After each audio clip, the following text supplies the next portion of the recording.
Captain's Log. Stardate February 10th, 2023. It's extraordinary how these seemingly simple-minded chimpanzees have the intellectual capacity to build communities and foster audiences in a social network.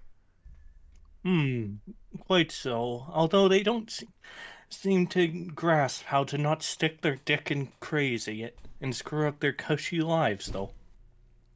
Well, we can't exactly expect apes to have good decision-making when it comes to relationships. Fair enough. Anyways, welcome to 225 at Night, everybody. The show where we talk about weirdos on the internet. And I am a fruit. And I'm a Borb. You need to somehow get Tusk in here because I don't have him as a friend. Fuck, I can't speak right now.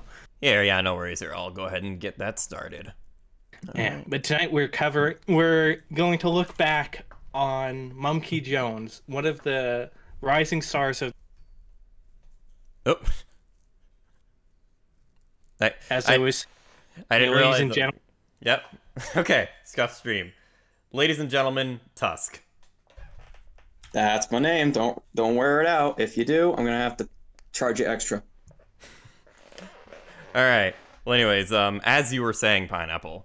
As I was saying, Mumkey Jones was one of the big up-and-coming YouTube stars of the late 2010s.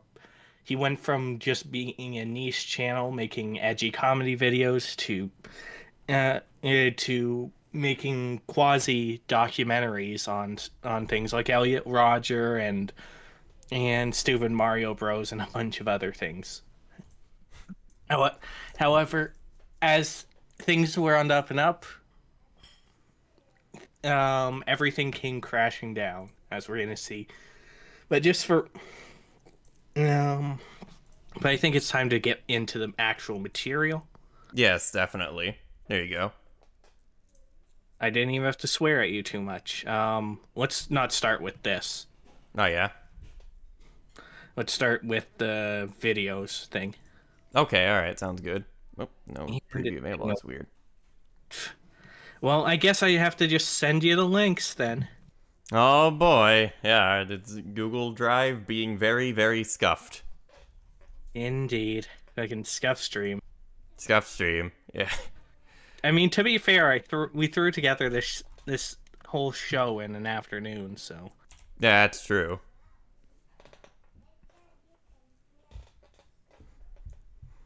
This stream is now officially scuffed. So this is this right here. We're gonna play a bit of it. Is Mumkey Jones stops a school shooting? Yep, that's the title of the video. I already know about this. I know this.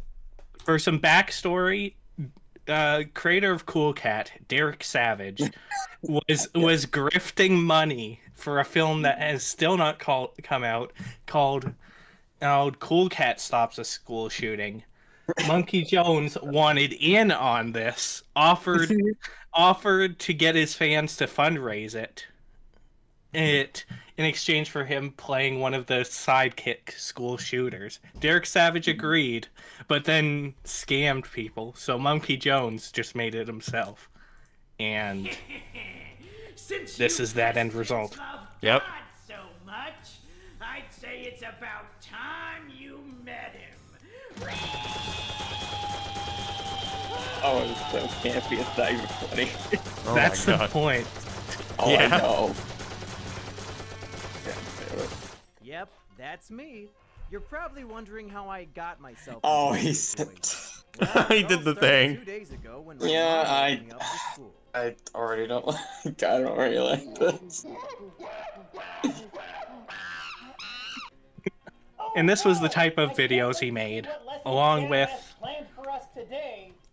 No, we're gonna show another video? Yeah. Like I said, he made these comedy-style videos that were just sketch-based. If we go to back to the Google Drive, you piece of shit. Yep, there we go. Yeah. I mean, you can, like, here's the thing, sketch comedy, it can work as long as you know what to do, what your drive is, everyone else that you get involved, their drive, it can work. But this, God help me. Well, the whole point was it to be campy and cringe because that's what Cool Cat is. Yeah, that's true. I know, but like that. The thing was, it was just because I realized that I know that he was trying to take the piss out of it, but it was just because it reminded me of all the Cool Cat shit. I got dumb curious one time of Cool Cat, and I'm like, oh, why did I get curious? It's reminding me of all that. I Why? pirated the original Cool Cat movie years and years ago, and I still have that file on my I current feel so PC. bad. Hey, yo, Pineapple, give me that. I need it. I will. No, you I'm don't. gonna facilitate No. piracy. Anyways, he would, if we go to the middle thing again, All right. he would also make video essays on various topics, as we already saw, like comedic ones on semi-comedic ones on Elliot Rodger, along with more serious ones like a documentary on the stupid Mario Brothers, which was a bit before mine and Delta's time. Yeah, mine was, too. Honestly, and probably before all of your guys' time. But I would say the best thing I could describe it as is essentially Mario and Luigi's Stupid and Dumb Adventures, but instead of being made by a teenager, it's made by adults. I gotcha. Okay. Yeah. yeah. He would also parody. He would also go as far to parody this with his own takedown on himself before. Like, I don't remember that. in the same vein, but parodying what he worked. Oh, yeah. Huh. The story of the Mumkey Jones YouTube channel is a tragic tale that harkens back to the darkest tragedies of Shakespeare. Although King Lear would likely consider himself lucky if he saw Mumkey's downfall and knew how bad things could truly get. The Mumkey Jones story is one of hubris, vanity, arrogance, This is just excessive pride, and it's funny how we're gonna be talking about this guy's downfall, but he himself made a video parodying it before it even happened. It's yes. And decay of Mumkey Jones. That is funny. Mumkey Jones. Yeah, it's like almost like he he called it. He predicted it himself.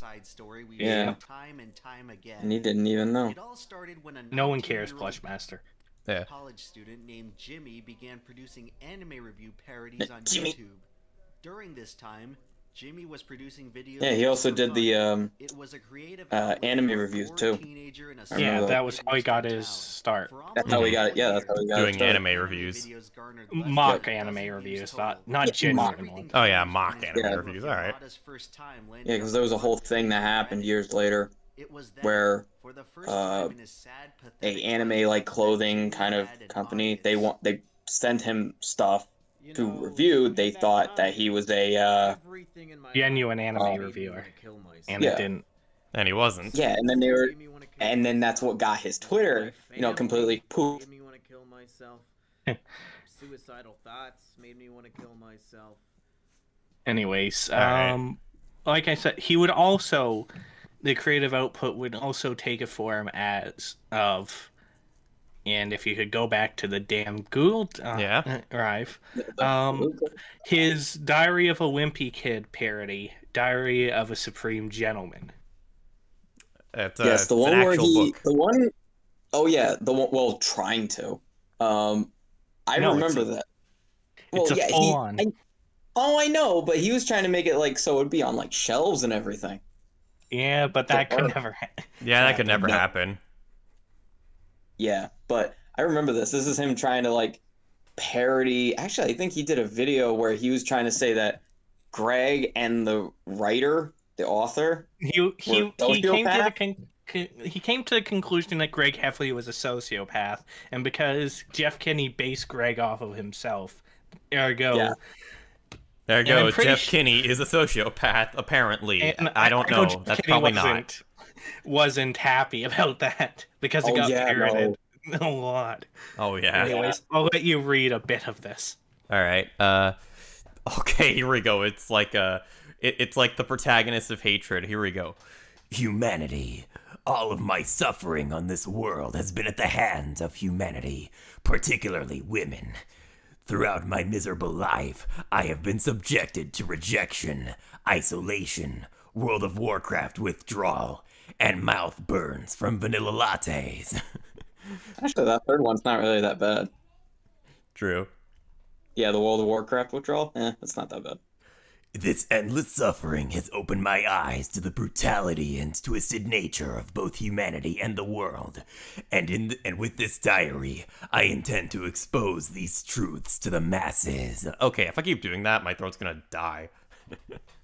Trying to do what I usually I'm do. gonna do like this first page. Alright. This is the story of how I, the Supreme Gentleman Elliot Rodger, came to be. This is the story of my entire life. It is a dark story of sadness, anger, and hatred. This is the story of my twisted world. And if you scroll down, like this is literally a Age full, 0! it is literally a full thing. Like grab the thing and grab the scroll Twinkie and drag it all the way down. Roll Twinkie. Okay, so just like all the way down? Oh, like Yeah. this thing. Yeah, the scroll Twinkie. Oh, there's a problem because I was too fast. That's why. Good job. There are Good job. 222 pages. There we go. Okay. Yep. Ahead. You go back a bit. And it ends how you think it is going to be. It ends with the Day of Retribution, which was the whole Elliot Rodgers whole. Yeah. Oh, yeah, that was 'Cause that this whole is thing. basically- Yeah, because basically he took passages and everything from Elliot Rodgers' Manifesto. his manifesto. Yeah. And like I said, everything was on the up and up. He was firing on all cylinders. He had a great life. He was making multiple creative outputs in lots of things. He was doing great for himself. And then He was using dark humor, and he was edgy. He was doing, all the works. All that Yeah. stuff. But And then plot twist. yeah. Next folder over. Mm-hmm. What is this? Yeah, that's a file. It should be a link. We'll see if it works. I don't think it will because it was probably named wrong. It doesn't have the dot something at the end. .txt. Scuffed documents. Here you go, then. Thank you. All right. All right. And then Right. this happened. Mm-hmm. Yep. Hey everybody, it's been a really rough day for me so far today, and I'm in a lot of trouble here. I woke up this So he morning actually to had see, 2 YouTube channels. 2 channel strikes on both Mumkey Jones and Mumkey Jones 2. All That equals 4 like of to them, 4 in my altogether. view, are bullshit. The Yep. fact that they all Mhm. happened at the same Yep. time, I think I remember somebody or this. some group of people is out there false flagging all of my videos because it's bullshit. On the main channel, it was 2 of my Elliot Rodger videos, one of which was deemed hate speech, which it's me making fun of Elliot's hate speech, so it wasn't actual hate speech. I can see how a bot would be confused by that, but still, it's not a fair strike. The other one But yeah. was a video called Elliot Rodger, the movie, movie trailer, and they said that had violent imagery in it. It was just a compilation set to music of Elliot driving his car and dancing and stupid stuff. There's no violent imagery, so that's a second bullshit strike. Anyways, On the other Yeah. like I said, so his channel's got strike down, and his main one, which I believe he had close to 1 million subs, got Actually, altogether, from what I Yeah. remember. But yeah, it's been a lot. Fuck. It's been a while. I think it was like a couple 100,000, maybe like 500,000, somewhere around that. Around this time, the media was all in a frenzy about incels and incel violence and all of that. And because of that,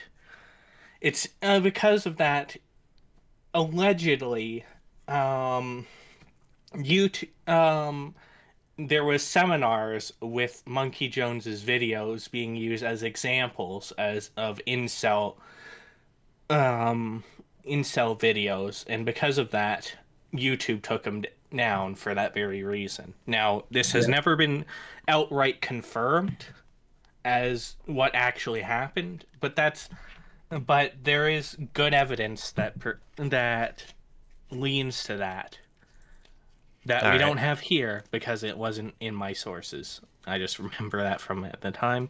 However, this caused an outpouring of support for Mumkey. Oh as yeah. his Patreon would surge to $4,738 a month at its peak, which it would only get for a month, mind you, but It was still a lot.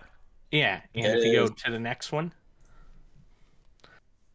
he would also open up his own website, monkeyjones.tv, and it got pretty decent views.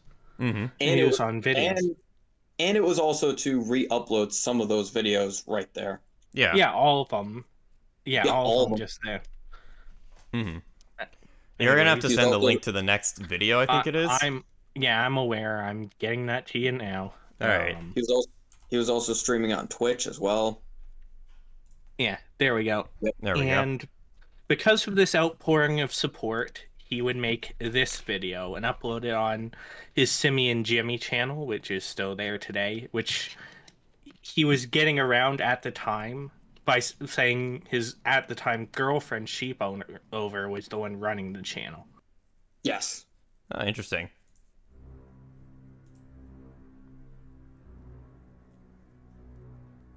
YouTube removes Now, he actually 58 did million a, videos featuring hateful what was and it? inappropriate He did a content. similar thing way back 58 then. million. Like Oh, in he the made early multiple days. declassified YouTubes. Well, not even that. It was not even that. It was like it was called I think it was like Ned's Declassified or Sharia's Law or School Survival Guide. It was like it that. was Mumkey's Declassified Sharia Law Survival Guide or That stuff. one, yeah. He made multiple of those survival guide videos.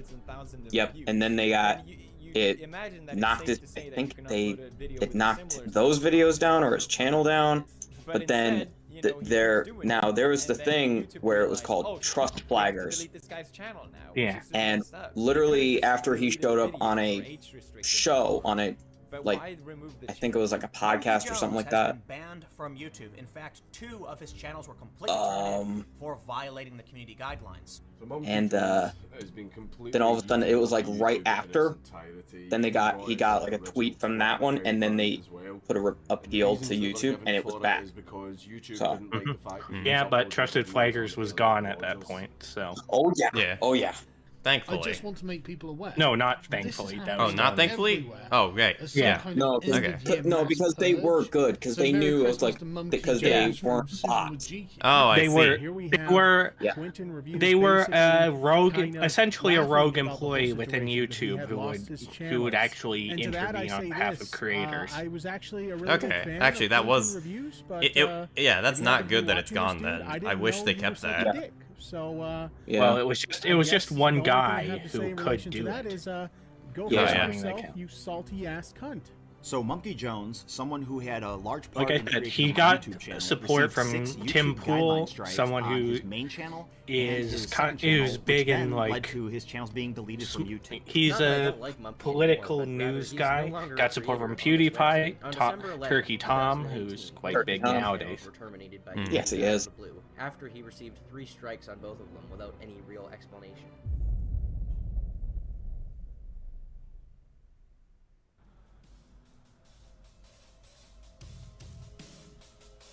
And What? Yeah, that is him. Yeah. He's The Batman. monkey mask, the long. Well, he's had. Yes, Yep. Yeah, but he's always. that's he- me. He's Probably all. wondering how At I this got point, he myself was in wearing this the long situation. trench coat with the it all hoodie started underneath. earlier today when a horse-faced bitch named Susan decided to kill me. Susan. yeah. Yep. Anyways, yeah. So even despite that ban, he was still in seemingly in high spirits. He was making his old types of content now on the Simmy and Jimmy channel. He had this outpouring support from all the echelon, from the highest echelons on YouTube, and it was clear he could bounce back from this. Like, heck, he could completely bounce back from this, provided YouTube didn't fuck him over some more. Though an interesting thing happened. Yep.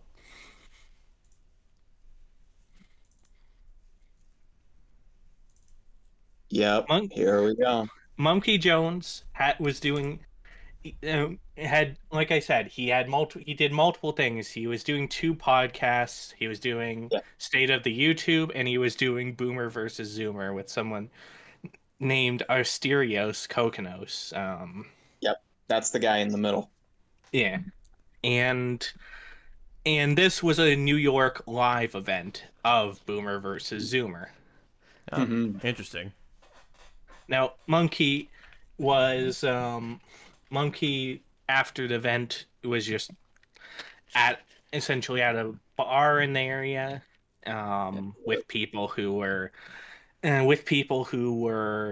had attended it. He didn't really speak to many people. However, his girlfriend encouraged him to come out of the shell and just talk to people, leading him to talk to, and if you go to the next one, this person right here, named Liu, I think. Lou. Lou, like or Liu Ashley. Kang. Is it Lou or Liu? It's Lou. Okay, Lou. Yeah. And he apparently was smitten with Lou. Now, who's Lou? Lou is a furry pedophile. It's I'll send you that in a second. It's not really relevant for my explanation here. Scuffed stream. You can just put up the nice image. All Lou right. is a furry pedophile who drew cub art for a living and dated and fucked a 15-year-old when she was in her 20s. So yeah, off to a good start already. Off to a roaring good start. But Monkey was smitten with her. I don't know why. She looks like a man. Probably just, and also just because probably also he didn't really know, who Lou really was on the internet, probably. At first, of course. Obviously. He was so smitten with her that the way he was acting actually made her uncomfortable at first with him. But in spite of that, he wasn't drunk either. No, he was probably drunk. He probably was, honestly. He might have been. Yeah. There you go. Yeah. But in spite of that initial awkwardness and creepiness that Lou claims, they ended the night on good terms and remained in contact. The next week, he flew back out to New York from, where was he living? From his house with sheep over. Well, more so her house, but... North Carolina, yeah. Yeah, North Carolina. Thank you, Tusk. You truly are my greatest ally. Excuse me! Come on now. But what yeah, did I even do to you? Okay, go ahead. He flew back out to New York. Can I fucking tell the story? Holy shit! Go. Go. Alright, go. He flew back out to New York, got a hotel room, dropped acid with her, which, if you guys don't know, is a psychedelic drug, and had sex with her. Of course. Whoa.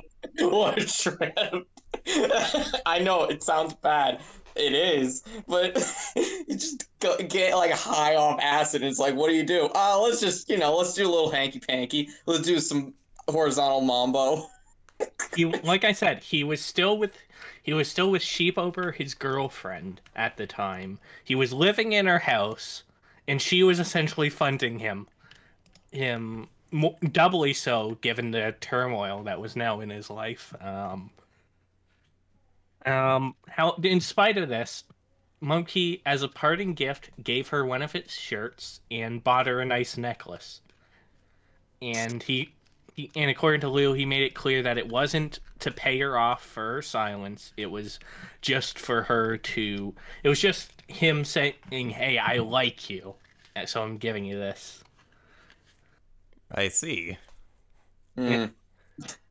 Even after he got back to, North Carolina, was it? Tusk? Yeah, North Carolina. Yeah, it was North Carolina. Yeah, because he's still living over there. He would shit talk Sheep over to Lou over text messages. I shit you know. There and that see, now we have a problem. No, I think we have a problem when he was already cheating on her. It just becomes a big. It becomes more apparent now. Yeah. Yeah, now we have a more apparent problem. The characteristics, according to Lou, who's an unreliable narrator, but at the same time, I wouldn't say we have a reason to doubt her, considering she would go back to it later. But he apparently expressed feeling emasculated, and it was insecure about it because Sheep was the breadwinner and was the one who made all the money. Well, he just made monkey noises and fucked around. You're not wrong. That was true. I mean, yeah, Naruto running around.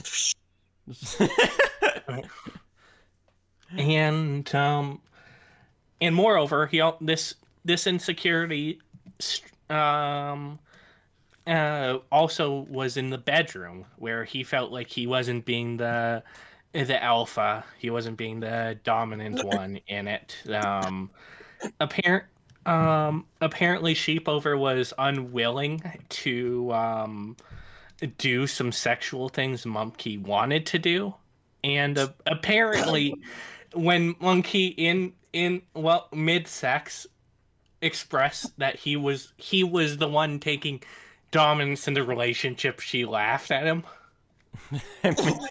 I mean, when you're the breadwinner, yeah, you would laugh. It's just funny that happened. And this just bred resentment, which is why he was going after Lou. Lou then asked why, and he was also telling Lou regularly that he loved her, that she was the only one for him, that she made him feel like a man, all of that. So Lou asked him, "Hey, why don't you break up with Sheep?" And his reasoning was he didn't want to go live back with his parents. What was he? How old is he? 22, 23? Around about there, yeah. In today's economy, there's nothing wrong with living with one's parents at 22, 23. Well, of course you say that. Hey, I don't see you living on your own either. I'm the only one who is. Well, there you go. I mean, you're much older though, so there you go. But yeah, moreover, the whole thing with Lou sexually would be a big Zango moment, as Monkey would want would have her refer to him as master, and he would refer to her as his pet. Oh, jeez. Unlike Zango, this was consensual. Unlike Zango, this was entirely consensual. So yeah, okay. Like, hey, I can't. Also, yeah. Also, Mumkey was constantly trying to get Lou to get him drugs. She was the one who got the acid when they dropped acid. Of course. Oh, of course. She's a drug dealer. She's just a city slicker with her Gucci loafers and fancy German cars. I mean, yeah. But also no, by technicality, yes, drug dealer. I saw where he was going with that, but I mean, it's just like she's just like Monkey's like, hey, got some of that good shit. Anyways, Lou would also publicly rate her sexual partners, and the thing is, remember, she's a pedophile. Oh, I know. She ranked the 15-year-old she fucked dick better than his. Oh no. Oh no. I know I shouldn't laugh, but what the fuck? I know it's so like it's so it's messed wrong. up that you can't help but laugh. It's just that so messed up. Dumb. It's so fucking dumb. It is. What the fuck, Tyler? Yep. And we're not even at rock bottom yet. Oh boy. We're not there yet. Oh god, help it. In April of 2019, all these events took place in 2019, by the way. Mumkey would pay for Lou to take a train to sheepovers in his house in North Carolina, and would fuck him in his and Sheep's bed. Wow. Wait, fuck her. Right there on the bed. Right. It's on the right very there. same bed that he and his girlfriend were doing it in. Why does this make me feel like this would have been something in Mass Effect or something? Yeah, it honestly kind of does sound like a side quest you take up in Mass Effect. It's like Shepard and I forgot the alien chick that everyone Rule 34s all the time, and they just go right into Miranda Lawson's fucking room and then just do it right there in her bed. This apparently didn't sit right with Lou, and this would cause Lou to break off the relationship. Like a Kit Kat bar. Pretty much. I mean, like I said, she didn't. Despite being a furry pedophile, this was too far for her, at least in the moment. In the moment. However, she also remained in contact with him because she was scared she might have gotten pregnant because Mumkey didn't like to wear condoms. Oh no! Oh, you prick! Stop being afraid of wearing latex. Come on. Seriously. No, we're not talking about Laura Lude. We're talking about Mumkey Jones. Yeah, we're talking about Mumkey. Who's talking about Laura? We're not Someone talking about in chat, her. I guess. Get out of here. Get out of here with this Laura talk. We're talking about monkeys. But yeah, apparently when talking about it with Mumkey said to her, if she is indeed pregnant, he'll kill himself. Oh boy! And he apparently suicide baited a lot more. Now, like I said, Lou is an unreliable narrator, so we have we don't know if all that she is saying is true. So take it with a grain of salt. I mean, she would later claim this was rape when it was not, which she would later again walk back. So. Lou's not a reliable narrator in the slightest, but of course not. Out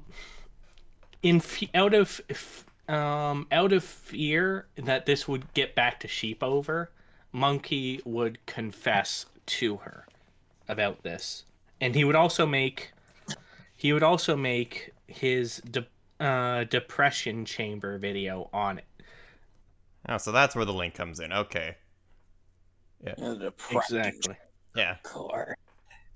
Because he used to have this series called Depression Chamber where fans could submit their own how they felt. And wait, no, that's not the right video. I have the link, don't worry.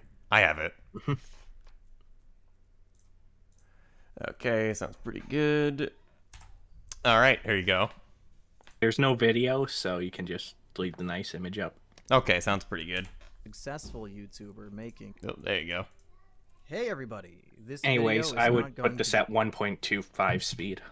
Oh, yeah, of course. Here we go. 1.25. be a funny video, because I know all my videos are so goddamn funny on this channel. Everybody's yucking it up every 5 seconds with my videos.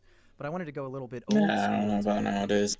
Long-time subscribers to this channel know that this channel used to be Mumkey's Countdown to Suicide, where about 2 or 3 years ago, I think it was 3 years ago now, I would post just Do you also like how audio logs here talking you just about see a my little bit of it, experience him just with his depression mouth and thoughts of covered? suicide, You and can that barely ultimately see it. spawned the That was on purpose. live show podcast. Oh, I know. The Yeah. Depression Chamber, where people do similar things anonymously, and I read their stories.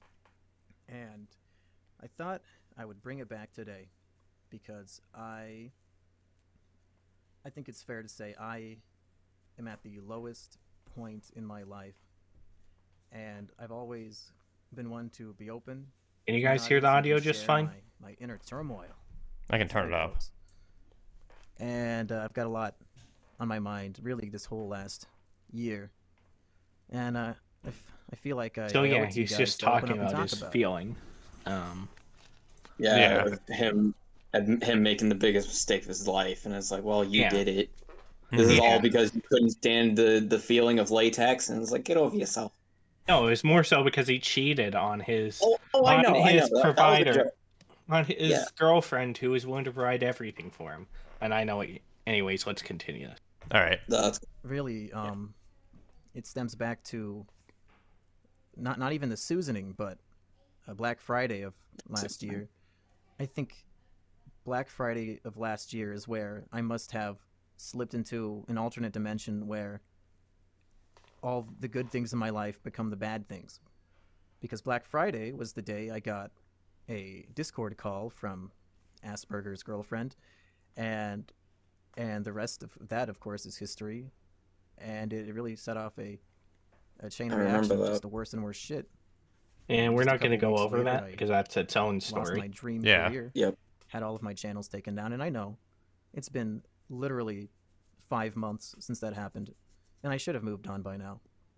It shouldn't still be on my mind every day, because really, it's a YouTube channel. How pathetic could a person be to really care about that?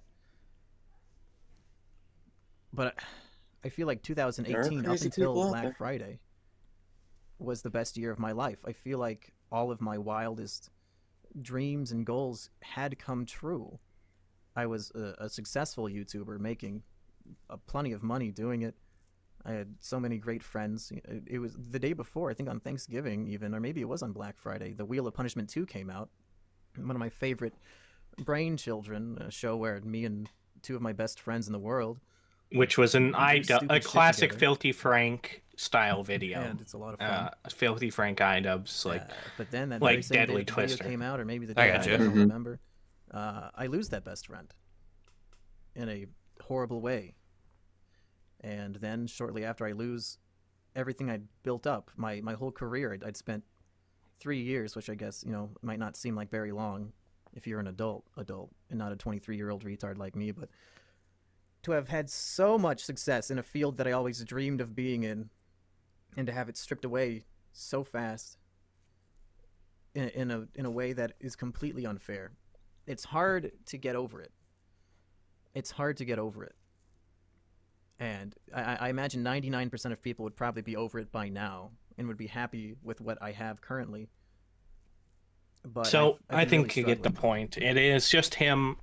It is him giving a heart to heart. He does go over his infidelity in this, and how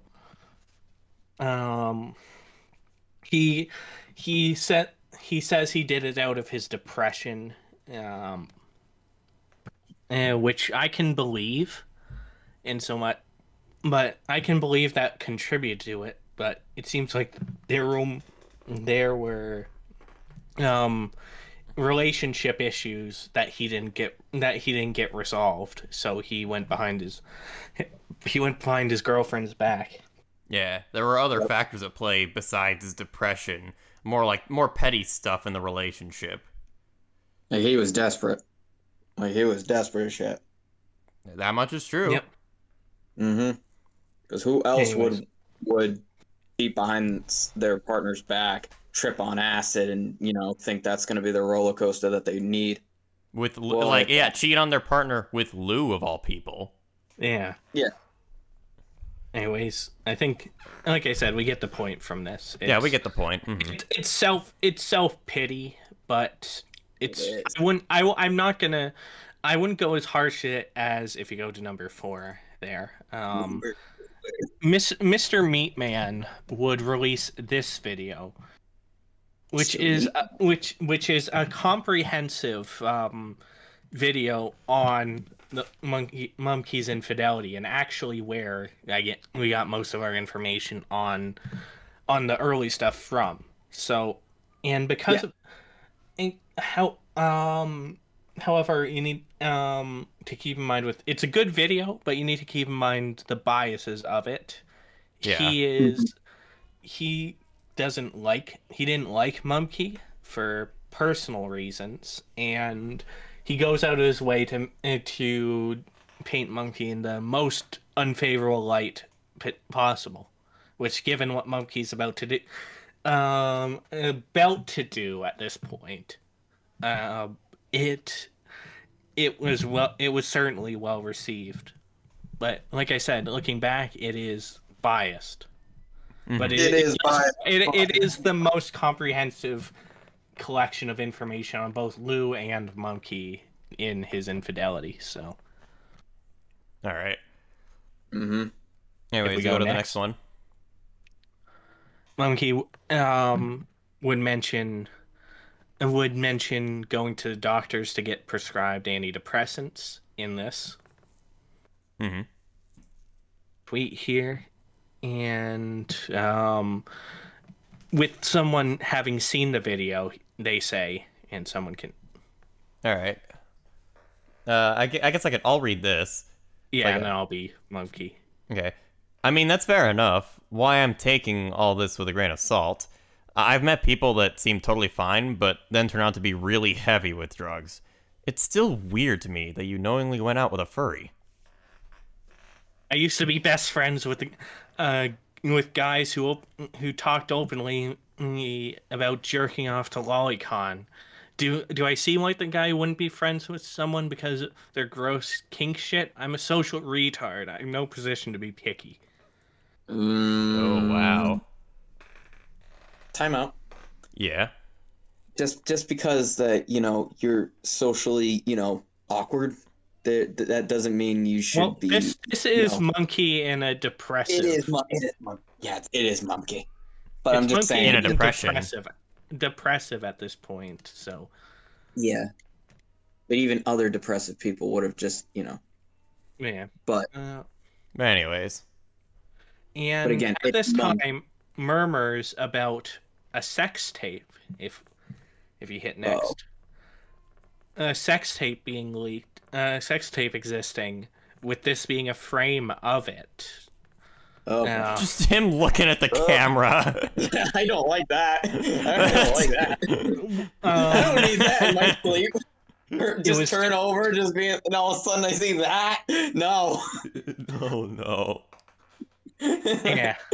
This rumor of sex tape with Lou showing people, well, also saying that he raped her. Which that wasn't true.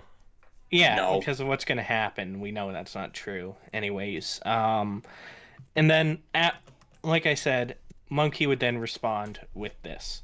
Respond to Mr. Meatman's video with this. Hey, guys. Okay, here we go. Let me just go ahead and get this on the screen really quickly. There you go. All right, perfect. He posted this on Twitter, by the way. I just watched the Mr. Meatman comprehensive guide to Mumkey's cheating, and I thought I should probably give a response to it. I would say most of what he said was true, and obviously I'm very embarrassed by it. I disagree with some of the sections about me being a manipulative, creepy person. I think a lot of that was misinterpreted when I would make jokes, because you guys know about my my self-deprecating sense of humor. I think maybe some of that was lost in translation, but otherwise, most of the video And was Lou's just accurate. an unreliable narrator as well. I don't feel like I Yeah. ever really used depression or suicide as an excuse. I take full responsibility for all of my mistakes, and I was just explaining why I did it, but still taking responsibility. I do still take responsibility. I made these poor choices myself, and I have to live with the consequences. And I regret them immensely, and I wish that I hadn't done any of that. But I did, and I have to live with it. And I hurt a lot of people who I really cared about in the process. And the way things are looking right now, I will be moving back to my home state of Iowa to live alone. That's what we've been figuring out. Please don't make jokes about suicide in chat. Yeah, don't be making those kinds of. Who's doing that? That in the long term, it'll probably I will whoop them. be best. Yeah, don't make those sorts of jokes. I don't want Like I said, this whole thing is gonna be really drenched in that, so it's not the. Yeah, it's yeah, video. not the It was time. very well made and funny. Yeah, I know people. I don't want anybody. I'll to find say out I'm who a did it. hypocrite. I have no problem. Don't with worry. people memeing about me and making Don't fun of worry. me. I definitely. I'll be like deserve Cole it Phelps because from I LA did Noir. fuck up. I'll do it. Anyway. So, I look forward to that, I guess. So, I would say this is a pretty good acknowledgement of what he's done. It, and I wouldn't necessarily apology, but he acknowledged it, handled it pretty well. However, he would then go on to do this with the inner tweet being something he said before as a joke. Honestly, I'm more disappointed in YouTubers who don't use their internet fame to engage sexually with fans. And then modern post cheating. Mumkey says, "Lamau, big yikes! Oh shit, that was me. Delete this." So, making a joke out of the situation, which some people found to be poor taste, given what happened. What was going. Yeah. Me, I just kind of see this as just him taking the piss out of himself, just taking pot shots at himself from that. Yeah. Hmm. Like I said, from that Twitter thing, I'm about 50-50 on that. Can't lean on either side like you are, but it's your own preference. But anyway. yeah, it's not like I said. It's not a great apology, but it's not like. But it definitely addresses things without being defensive, like saying, "Hey, I did it. I'm not proud of it." Yeah, exactly. Mm. And then Mumkey would then say this, pretty settled to my new place, and new videos should be ready soon. Anybody who live in central Iowa, my DMs are open if anyone wants to hang out with a monkey. Yeah, I saw the bottom part. I see Yeah, the bottom Justin- part too. yeah. Just Justin Wayne going, "Go hang out with Slipknot." Uh, I don't think then- I don't think they'd want to hang out with him. Anyways, if you go next, he would then tease his state of affairs video, where he would be addressing it, and I'll send you the link to that. But if you notice the thumbnail, it's him grasping a thing of pills with the text cheater. So Oh boy. I don't know why, but I thought it was him grabbing a small shoe or just showing a small. I don't know why. no, it's a thing of pills. It's pills. Yep. It's normal well- pills. Oh yeah. Anyways, we'll play most of this. Play that. Do you want this on like 1.5? Today's date yeah, is 1.5. July 26th, and this weekend we are going to be filming a little short film. This is Mumkey Jones. this Stops is the School sent. Shooting. It is difficult for me to look at this video because it represents the high points of my life. It was July 26, 2018, not even a full year ago, and I was living my best life. All of my wildest dreams had come true, and they were culminating in a single weekend where I would be making my greatest video ever with all of my best friends. I had achieved my dream of having a successful YouTube channel. I shared a home with a loving, supporting, beautiful girlfriend. I'd become friends with people who I'd once only been fans of, and together we were all gonna make a movie that represented my entire creative career up to that point. So how, in less than a year's time, did I go from living my absolute best life to living my worst? He cheated on his girlfriend. That's how. And also was tripping acid. Yeah. Well, that just kind of comes with with what he was doing. Yeah. Oh, I know, but still. You're probably Can't get over wondering how that. I got myself into this situation. Well, Oh, it all he did started. it again. To be clear, this video is not a pity video. I'm not trying to make anybody feel sorry for me, ever. My whole goal from the very beginning has always been to just tell my own story. And That yes, is like very depression, clearly a suicidal thoughts, response and other mental to illnesses how his are part of previous my video was story, taken. But they're not an excuse. Yeah. I have been very much misrepresented by some people out there. I have never, ever excused my behavior with mental illness or being in a dark place. Never. There's a difference between a motive and an excuse. Did I do things because of the way I felt? Yes, that's what being a human is. But do I take responsibility for those actions? Of course I do. I might be a cheater, I might be a liar, I might be, to some, a manipulator, but I'm definitely not one to blame my personal choices and actions on depression or suicide. Will I say that I made those choices knowing full well I would not be facing the consequences because I was planning on being dead? Yes, but that doesn't make me Pause that innocent. here. It makes me Yeah. a selfish. Well, he's about to say, but he just said the only reason why he cheated on Sheep over was because he didn't plan on being alive. That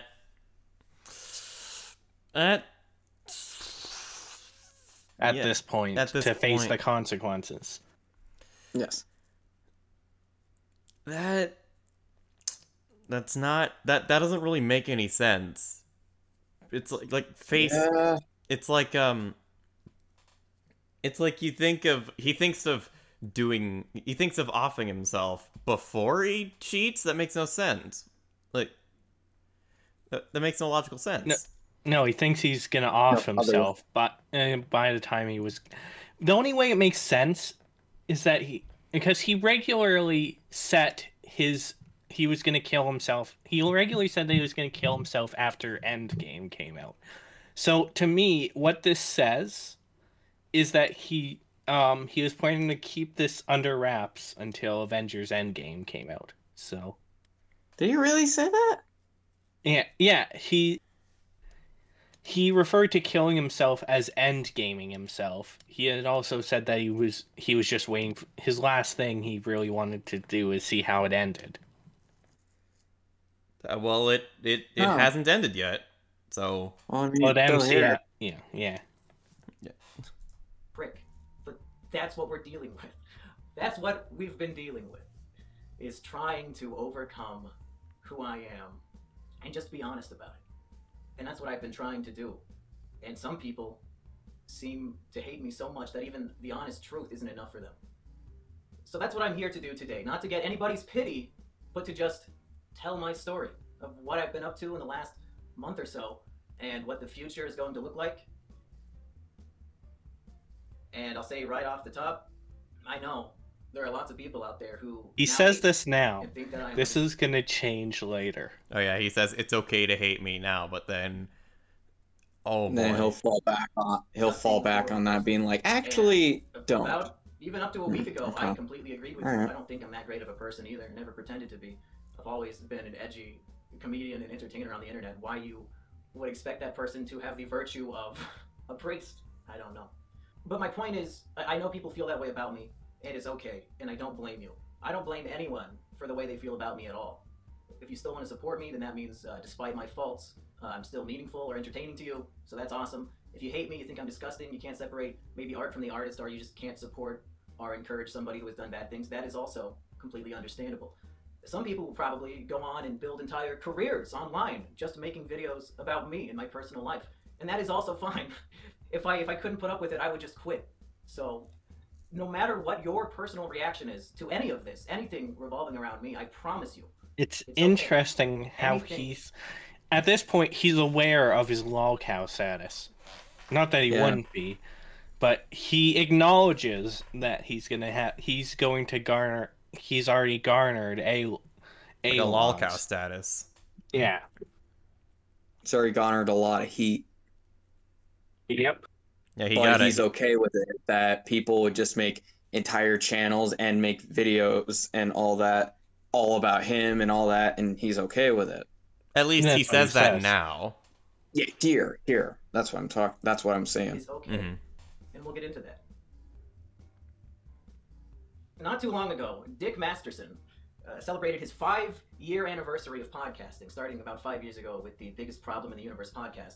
And this milestone for him really got me reflecting on my own life and how much things could change. Because 5 years ago, those 5 years ago, when Dick Masterson started doing that podcast, I was not Mumkey Jones. I was a college student. I think I would have been maybe a sophomore at that time, living in my parents' house in my childhood bedroom. And I discovered that podcast, and I really liked it. And I was a big fan, and that's all I was. I was going to school to be an English teacher, preferably in a high school setting. I was a fan of his podcast. I really liked the host. Yeah, this guy wanted to be an Matt English Austin. teacher. But my favorite part of the Yeah, podcast interesting. was Asterios Coconuts. Yeah, The guy he who would come in actually from excelled. time to time and be a guest or barge That in was without his being first invited, problem. or- He I wanted thought he wanted to get an English major. You get there's very little jobs you get with an English At major. least he wanted to be a teach. At least he was smart enough to be a teacher with an English major. True. Teachers don't get paid enough though. Yeah. I mean, I'm not going to dispute you there, but at least he had a career set versus many English majors who just get it and then are like, now what? Okay, yeah, pretty much. At least he had a career goal set in mind, even if it's probably not the most lucrative. Yeah, Disney's- but the funniest the part of thing the I show by remember far, from I this got the is voicemail. Yeah, the thing I remember is that the whole thing with Dick Masterson, and apparently he was on Dr. Phil, and that's how he found out about him, but forgot that whole Dick Masterson was a gimmick. Was he on just Dr. Phil? He was. Oh. Yeah. Yeah. And then And he had his own ironic- book, and he thought Dick Masterson was a real dude. It was like, that's a gimmick. Yeah. And then it stopped, then it kind of stopped being a gimmick in recent years. Oh yeah, but at that time, Mumkey didn't know it was a gimmick, and that's hence where we're, Yeah, and no, and forward Dick himself has had a bit of a fall from grace. Oh boy. Well, that's for another day, I think. Yeah, that is for another day. Yeah, it's for another night. That Dick ended up playing on the Dick Show because he never played it on the original show. But I got to thinking about how much life can change for everybody. Where the life path I was on when I started listening to that show is 100% different from where I was a year ago, and now is 100% different from where I am today.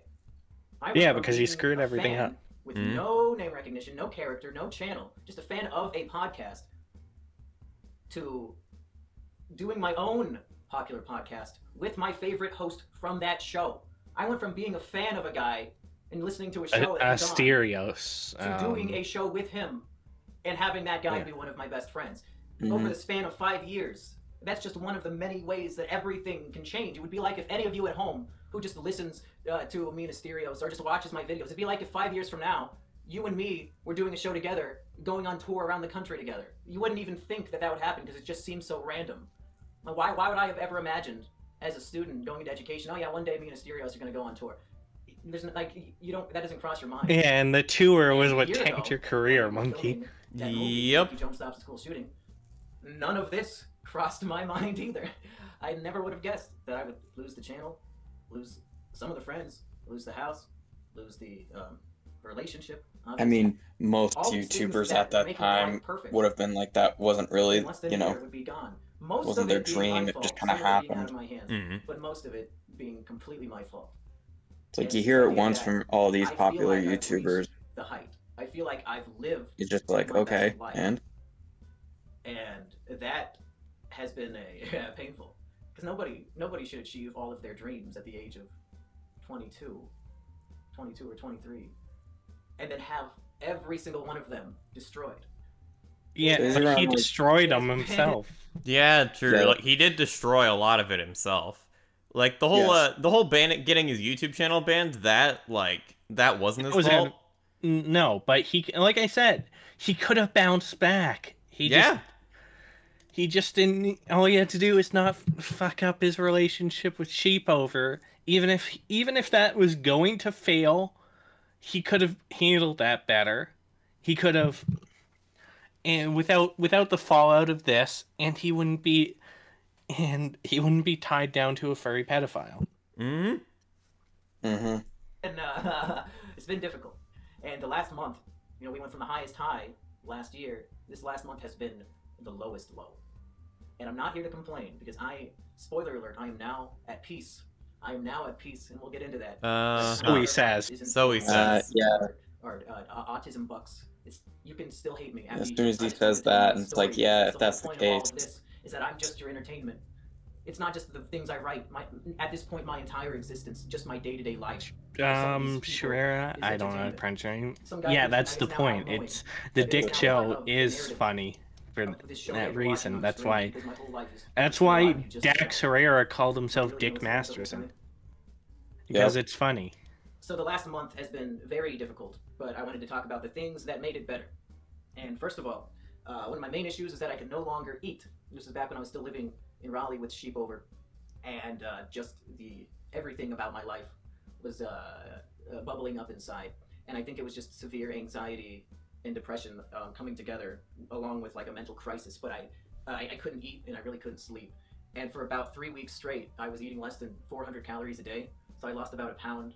I lost about a pound a day, and it was looking really scary. Okay. But Sheepover came up with a brilliant solution. It's these Ensure Plus nutritional shakes, and these are a lifesaver. I will say, not only are they genuinely fucking delicious, like a delicious dessert that I would eat just for fun. Oh my god, it is seriously so good. But it comes with like all the vitamins you need: vitamin A, iron, vitamin K, all that shit. Like it's for people. who Skip don't ahead take a little the bit. vitamins. Yeah, how far do you want me to skip ahead? I don't know until he starts showing off his when he starts showing off his normal pills. A little bit before that, actually. Balloon is chest starts to hurt so incredibly. Like around here? Acetine, 20 milligrams. First time I've ever been on any of these, and they say, it probably might not work. Right? These pills, it's like a 40% chance that one will work, and then you got to try different ones and all that. So I don't know. I've been taking it for maybe 3 weeks now. And the first time I did it, I thought it had killed me. He's So I around went to the doctor, 23 go at back this in the car, point. take the first At this Yes, time? and he's drive taking home. My antidepressant. chest starts to hurt so incredibly bad, like I'm having a heart attack, and I have high blood pressure. As you Oh know. my! Specifically 2 years SSRIs, which make your penis not work. Oh. Oh no. High blood pressure, so I thought I might have actually been having a stress-induced heart attack. So I make my way home, and I collapse on the couch. Like my chest is just fucking gonna explode like a balloon. It's being inflated, and my arms and legs went completely numb. And I'm like a rag doll, tossing and turning on the couch, screaming. And Sheepover comes in, and we thought I was gonna die, and we called an ambulance. And paramedics came, but I was like, no, I'm not touching the ambulance. I'll die before I get in the ambulance, you know. But they said it was just a panic attack, which I thought was weird. I thought I was having some sort of maybe allergic reaction to the medicine or a heart attack or something. Because right when I took the pills when it started. But it was just a panic attack, and I learned the proper ways to make those subside next time I feel them coming on. And ever since then, I haven't had a full-blown one yet. And I was very scared to, but I kept taking these pills. And the effect has been life-changing. From taking these pills almost a month, I have lost all the pain I feel. What were you saying, Pineapple? He's about to go into how apathy is the best thing ever. Being apathetic to everything is the best Not thing really, no. Apathy is really boring. Well, like I said, these are him on these pills talking. Okay, yeah, that makes sense. Yeah. I always read that these sort of pills really zombified people, made them super drowsy, they lost their personality, they lose their emotions, and it's mostly true. but it's not bad. I've stopped really caring about anything, and I did for a long time. At least negative emotions. So, like a lot of the guilt and pain is still there, but it doesn't hurt. Like I don't feel physical pain. It's easier to eat now. I just had Chinese leftovers for lunch, and I think what the pills have helped me realize is I should just be focusing on the things in life that make me happy, because it's numbing all of my senses, but there are still things that are bringing me immense joy, and I would like to talk about some of them. This is my baby kitten Blaze. Today he is 2 months old exactly. He just hit 8 weeks. My cousin's cat had babies, and I went over to visit them. I wasn't planning on getting a cat of my own yet. It was something I thought about. Yes, I enjoyed everybody so much. wants to be a And cat. this cat was immediately drawn to me. He's a boy. They said that his name was Blaze as a joke, but I liked it. And he just wanted to sit on me, and he didn't want to leave me alone. And I fell in love with him immediately because he was. The thing is, we adopted when when she was 3, so she was. Yeah. the thing is, he mentions his emotions being completely numb. Like the pain and the guilt still there, but it's numb. What happens when the numbing agent is removed? Yeah. Ooh, that's when stuff hits the fan. Yeah, That's when and we'll see that. Mm. A little slow to warm up, and I always wish Tuna would. Please let me out of your arms. I would much rather do my taxes. Cat's affection. Are you And pulling a this cat pulse gave me with that it right now? immediately, and he's just so No, cute. it's And Mordecai specifically, from he wanted to be Lackadaisy. with me. So Ah, I couldn't say got no. it. I had to take him home right away. Didn't even have a carrier for him, so I just had him sit on my lap in the car. But he wanted to climb up onto my shoulder the whole time and ride. Kinda like how the like cat's a name is Pikachu Blaze. in Pokemon. And he was just having the time of his life sitting on my shoulder. Not just looking out because the it's the window. Sonic thing. And right when we got First home, thing I we got think in about bed, is Mortal and he Kombat just Armageddon. climbs up onto the bed Mhm. and falls asleep on my chest. And after feeling so little from the pills Remember, last he's few talking months, about this I was cat filled as his reason to so live. much joy. Just having this little kitten there. It can be Alright, a so reason to live. Yeah, but like like that's a difficult thing. Yeah. Like, yes, because it's like that's kind of the tough thing, especially Yeah. when it comes to Mumkey, and everything. But Yeah. Here's the thing. It's having, like companionship is literally the reason to live for a lot of people. Finding companionship in other people, and if they can't do that, well, then they can find companionship in pets like cats and dogs, etc. dog and whatever. Yeah. Mm-hmm. However, remember, like I said, remember how this guy started out this video saying he planned to kill himself after Endgame came out, Avengers Endgame. Yeah, he did. Obviously that plan thankfully fell through. Obviously. Yeah. Yeah. What was your point? What was the point you were making, Pineapple? My point was that my point is that if this cat is the only reason for him to live, he is clearly not far from the edge. Yeah. He's yeah. Who just wants to be. He's not very. Ever since he got here, I've stopped feeling lonely. I've stopped desperately trying to make my friends come visit me. Get me down, please. Thank you. God damn it. Anyway, I'm getting ahead of myself. Therapy. I was really excited to show off Blaze, but I need to continue the actual story. So Sheepover and I did end up going to couples therapy. Both of us thought it would be a good idea, and it was. It's interesting. All of my life, my story with depression and suicide has been that oh no, the pills are evil. Therapy is useless. Oh, what are we gonna do? But now these things I'm finding. Oh, there's a cat playing around on the floor. I'm finding these things that I thought were useless to actually be useful, folks. Pills very useful in the therapy. Therapy is only as useful as if you put effort into it, and it's not a one size fit all solution. Yeah, really. It's only useful if you're willing to go in with an open mind. Yeah. Yeah.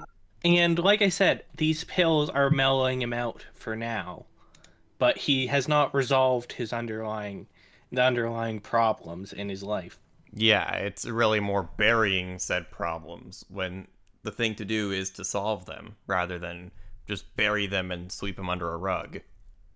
Yeah, because they'll just creep back out. That's the problem with trying to do something like that. Yeah, they'll get worse and worse and bigger until the rug's just way too small to sweep the problems under. Or eventually that door that's under the stairs just gets kicked open. And you don't want that. Oh, we're gonna see that, Tusk, but let's continue this. So it was really so great. Oh boy. I felt understood. Probably for one of the only times. It was nice to talk about mental health with somebody who has studied it, people who have been scholars of it for longer than the people who usually tell me how to feel about my mental health, for longer than they've been alive. Some of these 18 and 19-year-old kids who are on Discord talking about me 15 hours a day, believe it or not, they're not the experts in mental health services compared to a therapist who has been practicing longer than they've been. So here's your first jab at his detractors. Yes. I kind of would agree with him on this one. I'm gonna be honest. This is the only time I would agree. No. It's not so much on principle that you disagree. It's rather he's mischaracterizing the people who are seeing there's something clearly wrong with him as knowing nothing when we're about to see what's gonna happen. Yeah. Like I said, this is not the bottom. And after seeing her 2 times, Sheepover and I knew it would be better for me to move back to Iowa to be closer to my friends and family and really just to start over in life. Could we have stayed together? Probably, but we both just knew it would be the best if we went our separate ways, specifically with me coming to live here. Sorry, the cat is playing in Junkie's lap now, and I'm scared that his sharp claws are going to pop our poor friend. So I moved. We said goodbye to the goats, packed up all my stuff, had a lot of really good talks with Sheepover, and my dad came down. We loaded up a moving truck and spent 17 hours driving from North Carolina back to Iowa. I bought my own place, which I'll give you a tour of. This is my house. Which is a trailer. Remember that. This is a trailer? Yes. It's a big trailer. Yeah. Yes, but it is still a trailer. But he's going to go on to brag about it being a house. You guys are oh boy. Everybody trying to say I moved in with my parents, I guarantee are living with their own parents. No, bought my own place, bought my own car. I buy my own. Once again, another jab at people. Speaking of which, let's give a tour. At his detractors. Monkey Cave Treehouse. Okay, we've got Blaze hanging out with Junkie, but here's the new office. Obviously, it's still a work in progress. He wants to fight. Organize your cables and make them symmetrical. This is one of the least unpacked rooms. Just have a normal bathroom in there. Actually, I don't even think this is like a trailer. Like, this is like one of those, like, mobile homes. I used to live in one. Yeah. Years ago. Yep. Here's the living room. Bought a new couch, and Sheep didn't want that old couch. This trailer's huge. Yeah, it's still a trailer. Like, they come in different sizes. That's a small TV, though. Oh, yeah. That is a small TV. Yeah, there's the treadmill. Here's the cat's room. I don't know how far away their shitter is supposed to be from their dinner, but, you know, he hasn't complained yet. Yeah, I like these things. You just put in a bunch of food and water, and you can forget about it for like a week. That's the thing. These mobile homes would come in different sizes. So what these guys probably has maybe a medium to large. What we had was like a small. A washer and dryer that I actually need to do my laundry. And here's my bedroom. Notice how he stutters and immediately leaves because it kind of reveals that it's a trailer, and he doesn't want to reveal that he's living in a trailer. Not that there's any shame in living in a trailer, but he perceives that. Well, thank you, Pineapple. I appreciate that you don't see any shame in living in a trailer. Live within your means. It's not... Yeah, because half the time I live in a trailer. Half the time, anyways. Yeah. The other time I live at my dad's house. But that's neither here nor there. Let's just continue. Yeah. Why I bought that. I only have one pair of pants. And then here is my master bathroom. Yeah, let's just skip ahead. Yeah, okay. Past the tour a little bit. Okay, when? It's just about done anyways, yeah. Yeah, okay. It comes crashing down and it feels like you've lost everything, including yourself, and you realize, oh, yeah, I'm the bad guy. I've been horrible. I've treated people horribly, and a lot of people hate me. You've really come to know and appreciate the people who still love and care about you. And I think what this has taught me most of all is to be there for those who need it, and to forgive and Oh, what he's saying here. Dalton spotted a discrepancy. Not so much. It's just what it's leading into. Oh, yeah, okay. what it's leading into. to The build. be a positive force in the world, to avoid grudges or revenge or anything like that. And this is just my This video my did takeaway. not age Again, I well. don't care what anybody else does. No. I medically am incapable of caring, and I mean that. You guys can literally do whatever you want to me. It doesn't matter anymore. He says that. Because my mouth is Yes, on he it. says that here. But personally, I don't Then he falls want back to on it. fester in that anymore. One of my favorite films from the other year was 3 Billboards Outside Ebbing, Missouri, and the whole message of the film that I loved and said was my favorite of the year is that violence begets violence, revenge and hatred and grudges. They just feed into each Violence other breeds forever and ever and violence, ever. but in the Somebody does end, something it to me, has so to I be do this something back. Somebody does something way. to me, so I do something back. And I've realized and it's probably just because of the pills, but I really don't care about any of it anymore. So I'm going to just... He says withdraw that, but he's been making all subtle jabs at his Internet drama detractors. doesn't really Yes. matter to me anymore. Subtle I pot think shots. I want to Which focus on you can spot a real mile life away and now. the things that make Yeah. me happy in reality, not in the digital world. So I have a lot of things and friends and really people that I would like to acknowledge for being there for me when I was at my lowest point, when I seemed perhaps unforgivable, unredeemable, any of those things. These people were still there for me. And if I could do I for don't know. others what these people did for me to keep me feeling loved, to keep me feeling It's worth coming. being alive, if I could only project out those good feelings onto people from now on, It's instead of coming putting up. somebody in the What situation is? where they feel like That life the isn't worth thing. living. I don't know, and maybe I'll change. Maybe this is just a brief epiphany, but I really have no interest anymore in negativity, insofar as getting my kicks through the pain of others. So with that being said, like, I don't care about Asperger anymore, or any of it. Any drama I've ever had with anybody online, I don't care anymore. I'll still talk about it when people ask. I'm not going to censor myself. But as far as like doing the Asperger auction, I'm just going to use the pots and pans until he comes to pick them up. You know, I'll donate my own money to the same charity. Because while it was for a noble cause, at the end of the day, it is still just kicking a guy. You know, whether or not he deserves it, I don't care anymore. I don't care. Just want his to live my alluding own to life. forgiveness is building up to something. And Delta knows what it is. Oh, mm-hmm. And focus on what makes me happy.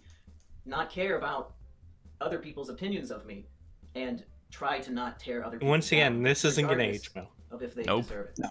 Which is why I would like to give an acknowledgement to as many people as possible who have been there for me and have helped me, because they are people who are precious to me, and I want to thank them. This has aged as well as moldy cheese. Yep. Honestly, moldy cheese ages like a fine wine in comparison to how well this is aged. And first and foremost, Sheepover, she is the true victim in all of this. She's the only one in this entire situation who I think has done nothing wrong to anybody. She continued to always be kind to me throughout all of this. She was willing to work with me.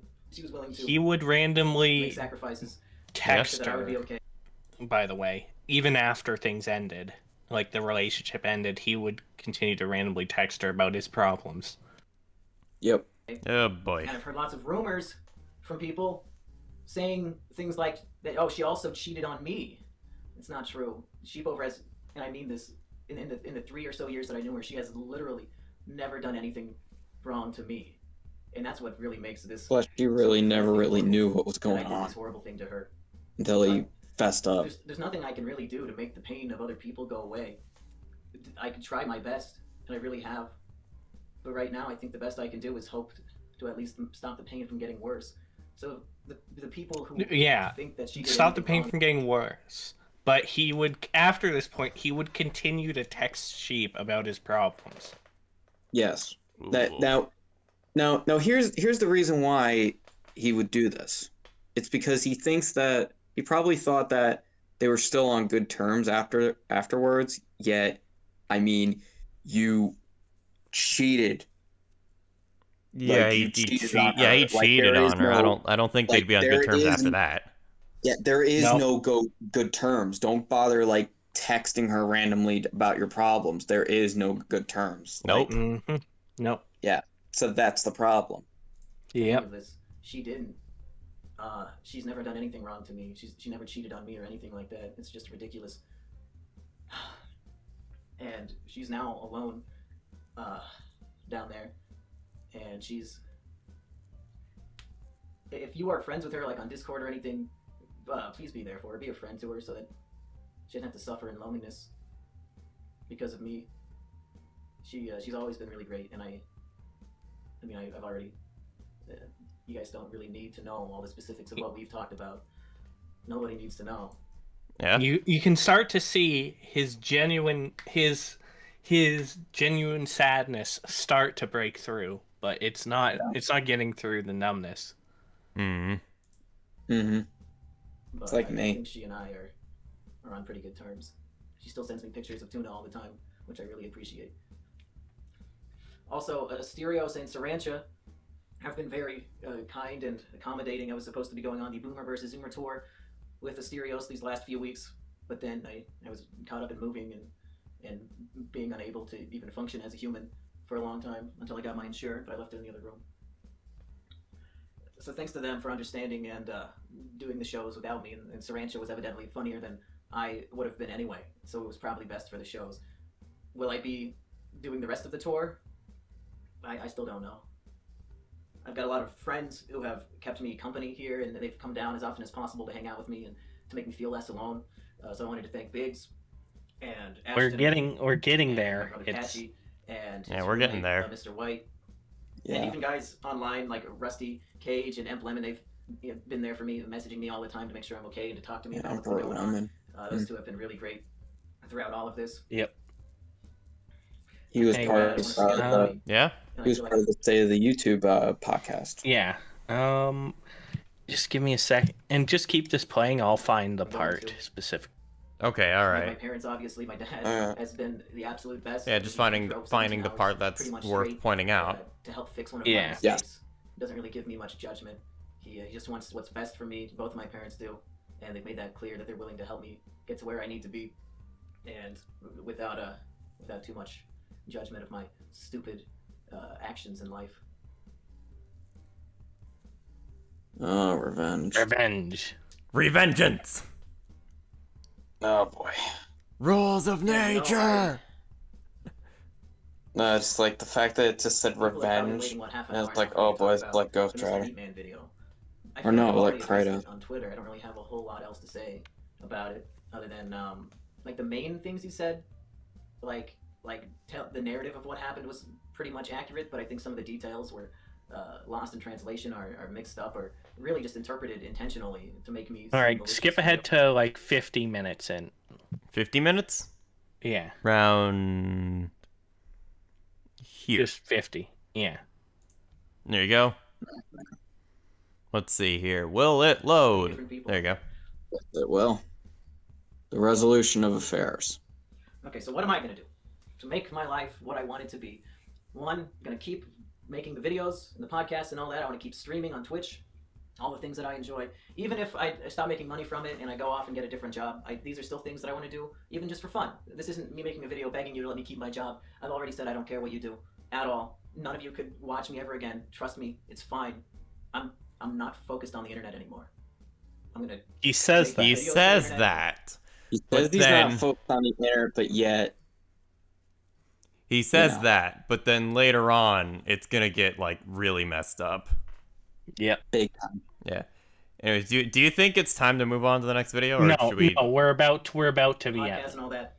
But Okay. when I'm not doing those things for fun, I'm gonna be hanging out with Blaze, hanging out with Lou, hanging out with all my There he friends said. who I moved here. Oh, with. Lou. Oh, Lou. There it is, Lou.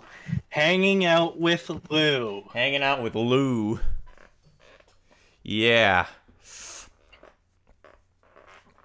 And keep in mind, Lou is say who Lou was. Lou Pineapple? is the furry pedophile. Yes. But yeah, that's what it was building up to. That's what I was. Yeah. Yep. And then if we go back into the folder now. Yep. So yeah, that video came out. Then Mumkey. Wait, scroll up a little bit.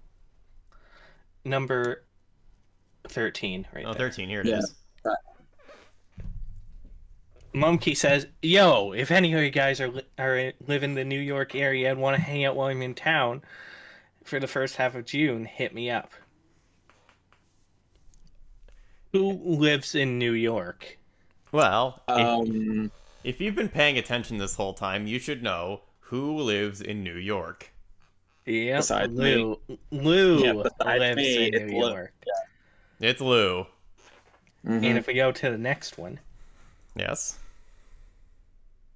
here's Lou's at the time Twitter. First picture is of Blaze. Blaze. The little And cat. you can now see, and then you can now see her location updated to Iowa. Iowa. Ooh. So Lou now lives in Iowa. So that implies Yeah. so Mum, with Mumkey, that implies that they're together. yep. Yeah. All right, if we go next. And then she says this. She says, "Ooh, ooh, I am now engaged to my little devil," and then she ats Mumkey. Yeah, and you can see Mumkey Mumkey has liked this tweet. Yep. So now Mumkey is engaged only like a month and a half after getting out of the relationship with Sheep over, is now engaged to the furry pedophile. Yes. Mm-hmm. Yep. Oh boy. Yep. Oh boy. Anyways, let's go next. However, someone sees this. Someone named Anthony, no idea who Anthony says. Oh, yeah. Oi, this legit. I will assume a block is a confirmation. And then Lou just says, I'm happily engaged to Mumkey. Yeah. Yeah. And the nested screenshot is, if we go next, Tusk, you're gonna have to do some reading. You can play the 15-year-old named Dylan. Of course. I'm about to talk to Mumkey fucking Jones. Don't die, dude. Also, let me know how it goes. Good luck. Well, I finally got my revenge on Tyler, but I don't really feel good about it. What happened? Oh god. Oh god help me. So basically, I've cucked him. Lou and I are gonna be dating again. Once again, 15-year-old cucks. Apparently cucks. Mumkey Jones. Wow. The worst part is Lou said yes, apparently. Lou, yeah. That's Masted there involved too. There seems to be a duplicate here, so I'll just go and skip to there's more duplicates. There you go. And here is the picture of them together, which Lou updated her profile picture to be. Lou and Mumkey, we should stress. Yes. Yes. Well, I mean, we all know who Mumkey is. Yeah. Yeah. Anyways, skip ahead. And here is Mumkey's brother commenting on the situation. Yeah. Who wants to read this? Tusk. God damn it. Okay. He never told me she was moving in. Never told me about engagement. Had to find out about everything online just like everyone. I'd answer the phone if he'd call, and I'm sure he'd answer me, but as long as she's there, I won't be visiting. Mic drop. So Patchy is taking it hard. Monkey is fucking up his life, and I'm not gonna stand by him while he does that. Yeah. Yes. His brother is saying this. If members of his family are taking a hard stance against his relationship decisions, he needs to stop. So, after all of this, after getting engaged to the furry pedophile and alienating pretty much everyone around him, how do you think he responds, chat? I know exactly what's coming up. I'll let the chat, probably... Well, I'm not going to wait for the chat. If you answered, compare his life to Breaking Bad, you're correct. Dun dun dun dun. If you guess that, you win some more 225 at night. No. Whoa. What? You also win the ramblings of an insanely unhinged man. Yes, which we are going to watch now. Yep. All right. You'll have to send the link. There you go. I already did. Awesome. You're way ahead of the curve. Compared... Yep. That's exactly correct. That's what he did. The video how I broke bad. Yep. I hate this. I hate it. Well, it's like a car crash. You can't stop watching it. Yeah. Now I know what you're thinking. But Mumkey, could the rumors be true?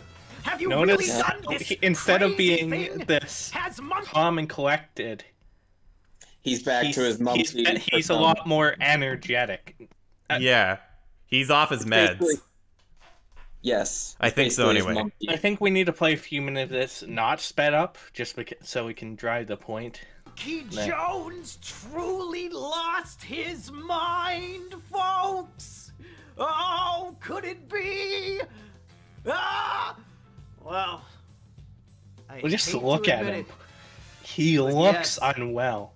Yeah. Recently made a horrible mistake that will have repercussions for a long time. I know I say I lose my mind. I did shave my new but never as bad as this guy. That everybody was such a that's all a gimmick, and he is. Lou. Literally, he is Breaking Bad. She said I should probably shave it, so I did. But it didn't really match the new me.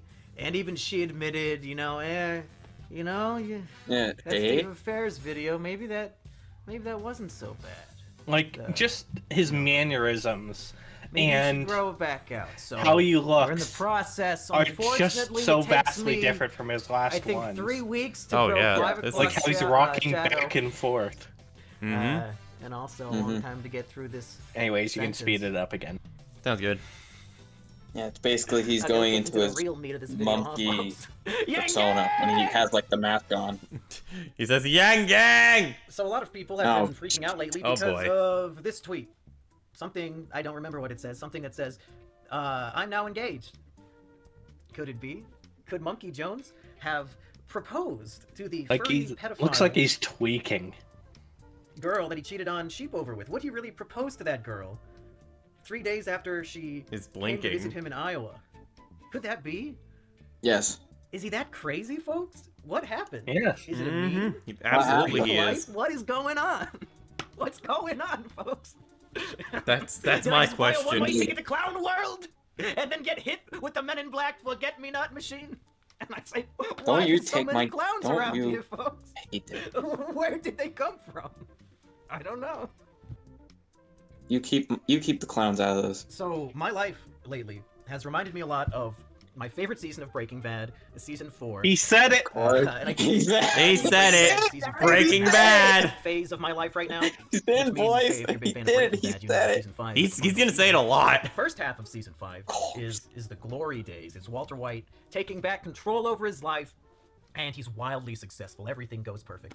It isn't until halfway through the season when he has retired happily and he's made all the money he could ever need, and really he's tied up every loose end. but he he makes one fatal error in his pride, and Hank finds out, and the rest is the story of the downfall and decay of Heisenberg. But hey, at least we have 8 episodes of the glory days to look forward to, folks. We still have that. But let me tell you about how my recent escapades have related in my mind to season 4 of Breaking Bad, where we Once just again, have slow it down. a lot of slow Yeah, okay. All right. burn, slow build up. Just look at the way he's moving. Yeah. Shit like Marie. A lot different. A lot different from how he was moving before. In an episode, He and all looks these different things. unwell. But the brilliance He's of moving all like these a different crazy subplots person. He's come to a rocking head back and forth. with Ted and the money. Yeah. And Like I said, a lot different from how he was acting and all before. these different things are finally coming together for It the seems most like he's just sitting on the dramatic, floor. Brilliantly He probably is. acted piece I mean, of yeah. the golden age of television. Yes, he It's, well, history. where else The would be crawl better space. to create your Even if you've never seen manifesto? Breaking Bad, you've probably seen the crawl space, even if it was from a video game donkey meme. The crawl space scene is iconic. First place! I'm first place, baby! I'm first place! And he just plays this meme. This is the one! Yeah. This is the one! Like I guess Mario I can Kart. probably 1.5 speed it.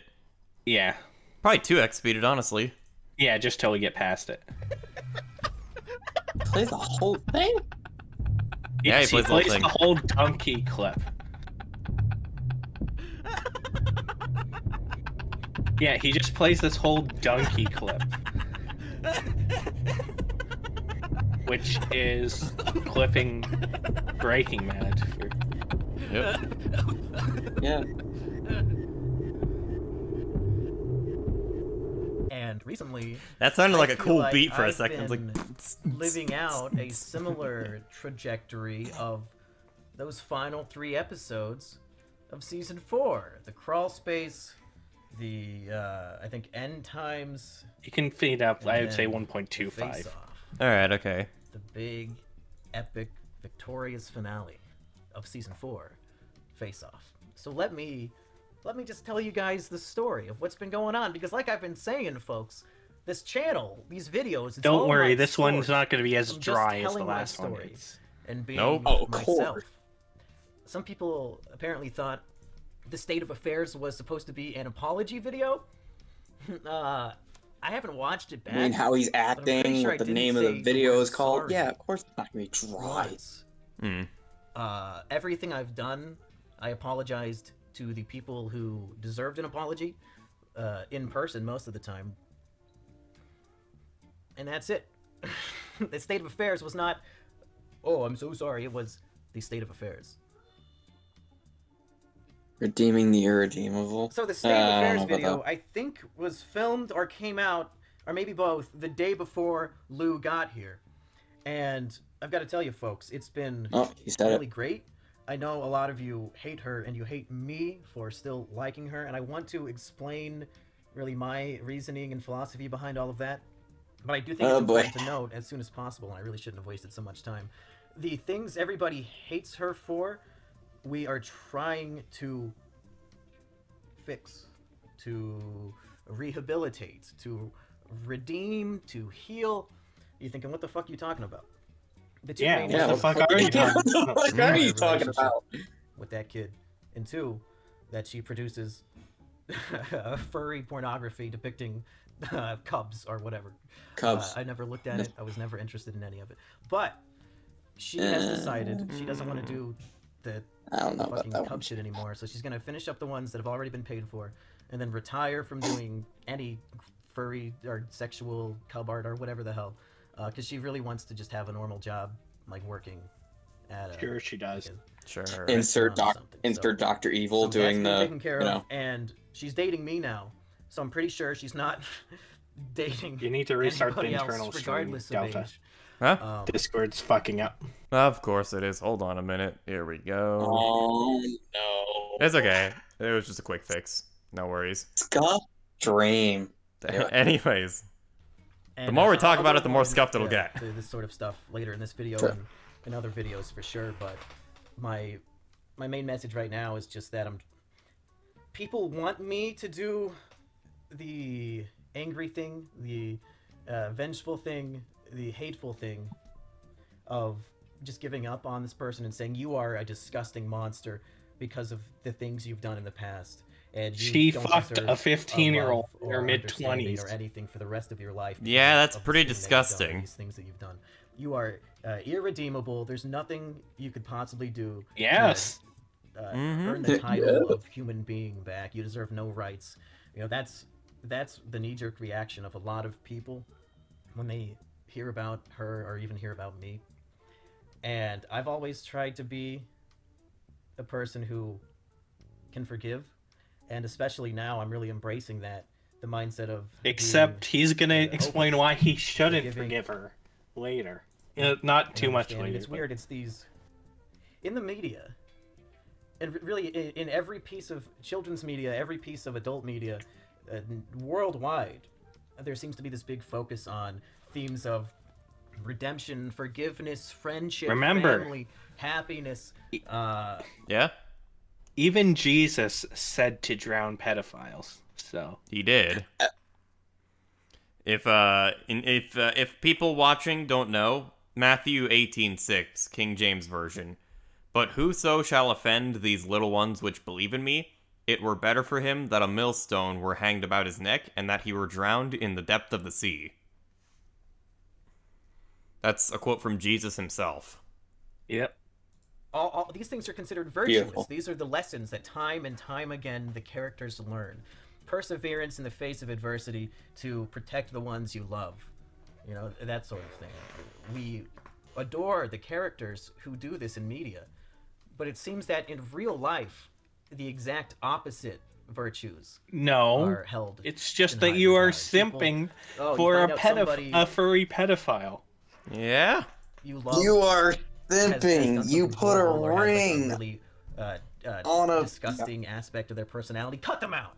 Kill them. What? Leave them for dead immediately. You want to risk your reputation on still caring about them? You fool. Absolutely. Horrendous. It has nothing to do with reputation. It's like I said, this Mumkey's not a pedophile for wanting to rehabilitate Lou. He's an idiot who is on pills that are making him loopy, and he's probably mixing with alcohol. Yeah, and he's engaging with Lou. He's not like taking her to like a mental hospital to be rehabilitated. No, he's like engaged with her. Yeah. He put a ring on that. Yeah. And called it that. Yeah. That's Lord.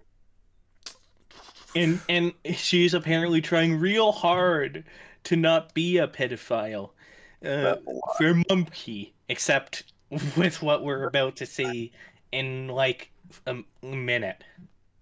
Atrocity, showing compassion and love for another person. How do you sleep at night, you sick man? All these questions. I sleep well, actually. Thank you, Mumkey. Oh, the Breaking Bad thing. I forgot. I was explaining Breaking Bad. Oh, here we go again. The engagement story. Everybody needs to hear it. We're getting so sidetracked. I've made a list of the things I need to talk about, and now I'm so excited to get to some of them that I'm hopping around. But anyway, here's how we arrived to my crawl space moment. I decided life is going to be what I want it to be. Just live the life you want to live. Pursue the things that make you happy, and make them happen. And I feel as though being with Lou, who I call Ashley, I've never really called her Lou. Being with Ashley makes me really happy, and I want to give me and her a chance. Somehow. I want to see if we can get over some of her baggage and get over some of my baggage. And if we can't, you know, it's whatever. That's life. It goes on. But I really wanted to give it a try.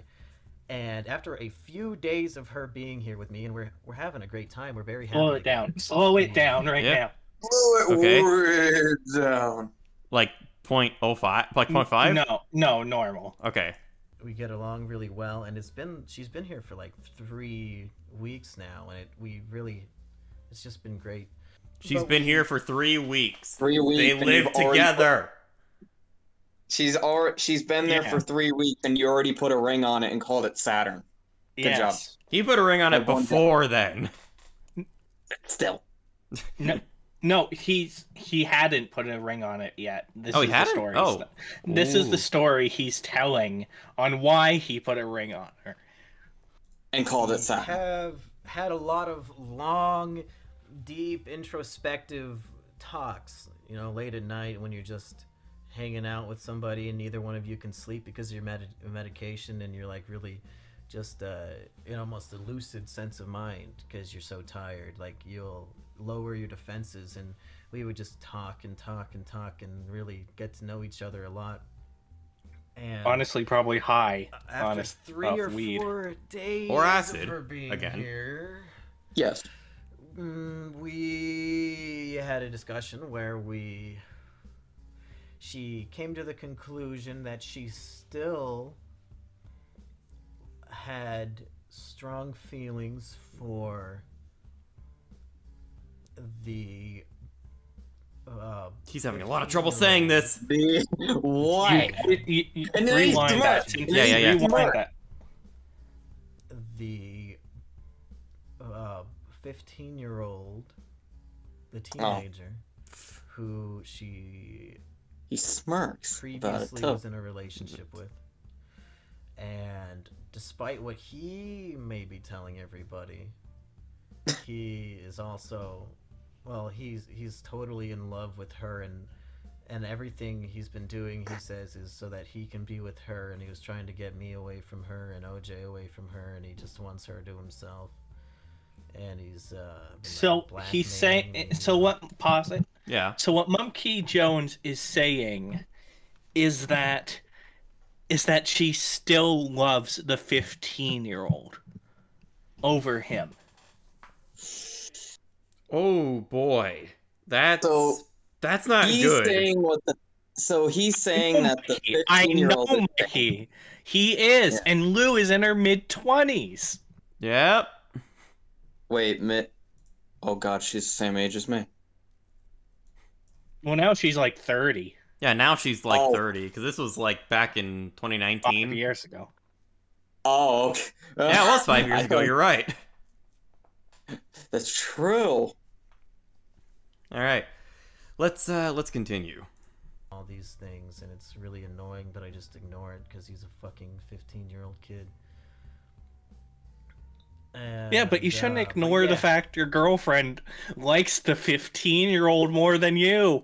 Yeah, that's a major red flag. You should stop, cease, desist, leave her, and report her. No, actually, report her to the authorities. That's what you should do. Report her to the FBI. Especially since both of them are not shy to admit they fucked each other. So yeah, I mean, there the you go. 15-year-old and her. So. There you go, right there. You have a case right there. Just report them. There, yeah. She Phoenix says, Wright that shit. I'm still really hung up on my feelings for him. I'm sorry. I know that's not fair to you. And I say, hey, I just want what's best for everybody. If you want to be with him, then we can't be together. So you decide right now what you want. Do you want to try to be with me, or are you gonna? Why do I have a throw me feeling that away? it's like Lou's like, yeah, I want to go with him. See ya. He's being way too overly accepting of the fact that this like 20-something girl is wanting to be with a 15-year-old more than him. Yeah. Remember, he's on SSRIs that make him not feel anything, including the ability to not feel it getting up. So yeah, seriously. Can't get it up in the morning. Anyway, here to pursue a relationship that I think legally you are not even allowed to talk to this person right now, or maybe even ever. And we're getting to the crawl space moment, folks, because she has a talk with him, and after just a few minutes, she comes which back we into were the room. highlighted. Yeah. I'm choosing him. I'm sorry. Was it? Yeah. That's what those DMs on Discord highlighted, where Dylan, the 15-year-old, was bragging about cucking Mumkey Jones. Yep. Oh. Of course. And of course, 15-year-olds are going to do that because they think, They think they're the king of the world. They're teenagers. He thinks he's the king of the world, having scored a 20-something woman who looks like a little boy. a little boy. Oh dear. Clip that. That's no good. Nope.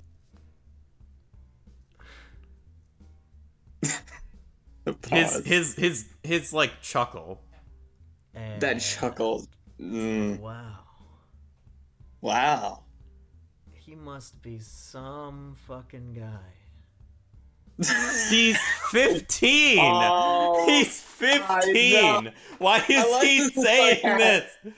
I think it's sarcasm. I think Delta. Yes. I think it's sarcasm. He's because you I see know. him looking off like, wow, well that's some fucking guy. I know, but he's on meds that are inhibiting his rage. Yeah. God. I think that's what we're waiting for.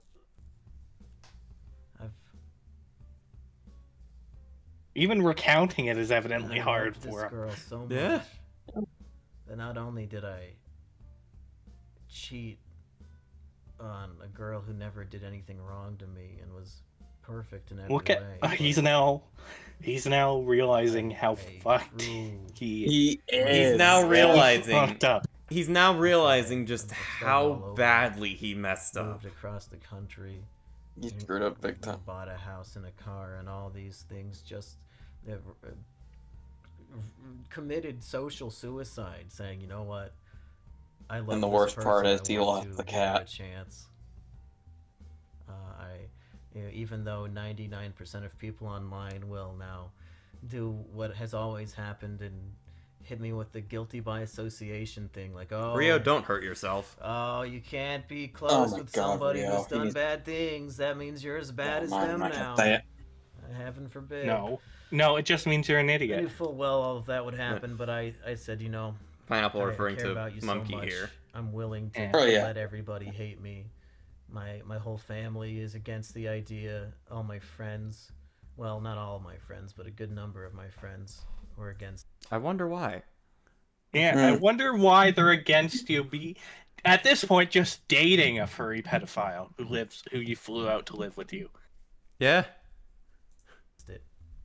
Just everybody down my throat giving me shit day in and day out for still trusting and caring about this person and wanting to try to make them happy and try to help them in their life. And after a 5-minute phone call with a 15-year-old, you decide you would be better off with him instead of me. Because she's a pedophile furry. Yep. Yeah, look. Yeah. And, you know, just to really build on the idea of all these emerging subplots in Breaking Bad Season 4 that magically Oh, here he goes culminate again. into these Here he goes with finale fucking Breaking episodes, Bad. perfectly culminate into the crawl space scene. In the 10 days or so, or maybe 2 weeks. Refresh that I Discord lived again. here It's being a shit. before- Piece of goddamn crap. I hope nobody heard that. I hope the PG gods didn't hear that. What was that? Or visit. I was at definitely my lowest low. That was right before I filmed the State of Affairs video. I think there was a 3-day period where I couldn't get out of bed and nobody came to visit, and I was just sitting in bed all day on my phone. And this is before Ashley was supposed to be I think. coming. Can I Like, speed this up? I didn't think she would be coming. Yeah. I thought I would be All right. all alone. We'll This is do. Oh, that's before I had quality. Blaze or any Do of that. I 1.5. Blaze, and people gave me shit for showing my cat in the video, even though it wasn't an apology video for one. It was a State of Affairs video, and for two, Likes I to- I think he still jumped use back in videos. time My cat again. was and still is. Oh, yeah, Still he is, did. and he is now my nuclear family. Anyway, fuck you guys. I can show my own goddamn cat all I want. I wasn't doing it for your fucking sympathy. I don't want your sympathy. I don't give a shit. I'm just here to tell my story to you, and you're choosing to listen to it. You fuck. Anyway, during those 3 his days, anger I is didn't leave still bed 'cause I showing was so through. It's starting to show. I Slept. It's made a boiling. Tinder account. He's cooking. And I made a Bumble account, which is just another Tinder, and I put in all my best photos, like the best ones, where I look deceptively attractive. Like instead of being a 3 out of 10, I look like I'm at least like maybe a 5. Now, these are some really top-notch Mumkey photos. And fill out the whole profile, and I say, you know what, just as an experiment, let's see if I just say yes to everybody, how many matches would I get? We're talking the transgender people, sure, yeah. You know what? Get your hopes up. Sure, yes. Yeah, okay, so pro tip for Tinder, Pineapple made me aware of this. Pineapple told me. If you say yes to every match on Tinder, if you do that enough, Twitter will flag you as a bot. Not Twitter or Tinder. Tinder, excuse me. It's the same, like, they sound so similar. Yeah, Tinder will flag you and shadow ban your account. So anyone you swiped as a match won't see your profile. Yeah, they just won't see it because it'll just be like registered as a bot. Also, Rio never speaks facts. Sharia, he is literally called the foolish one in the server for a reason. He don't listen to anything he says. Oh. He's the edge lord who doesn't stop edging. Anyway. Okay. Oh, what? Edgy. Told you. What Tusk said. These women. Yep. Hell yeah. Let's get you on there. And by doing this, he's getting his account shadow banned. Gotta get some oil for my fucking lantern. Here we go. The moral of the story is that after the 3 days of swiping yes on everybody every 12 hours, I had 0 matches with my best photos. Well, and yeah. I came to realize that No, because in the last he got 6 shadow banned. years of my life. Yeah, that too. No, not 6. 5. In the last 5 years of my life. He got 0 matches because he got himself Has shadow gotten banned laid and took 0 it times. personally. I got laid twice in my life from being Tyler. Yeah, Mumkey's Laid an idiot. He's gotten laid twice in his life. One where he was tripping on acid. I've gotten laid 3 times in the last 5 years. So my point is, Mumkey Wait, Jones has gotten laid more. 2 or than Tyler. 3? And now What? I'm coming to 5 realize times it's in too total. late for Tyler. Pause it. Yeah. 3 days.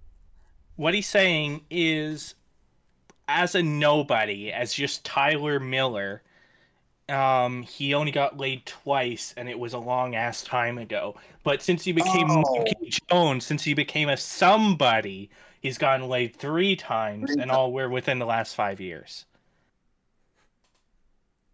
Oh, okay. Oh, there you go. And one of the 3 times he was tripping He on. was on acid. Maybe only. Yes. I'll be Jones right can back. Find a girlfriend. You guys Okay, keep cool. watching it. Slow it down a bit, though. So Alright, okay, sounds pretty good. Alright. Yeah.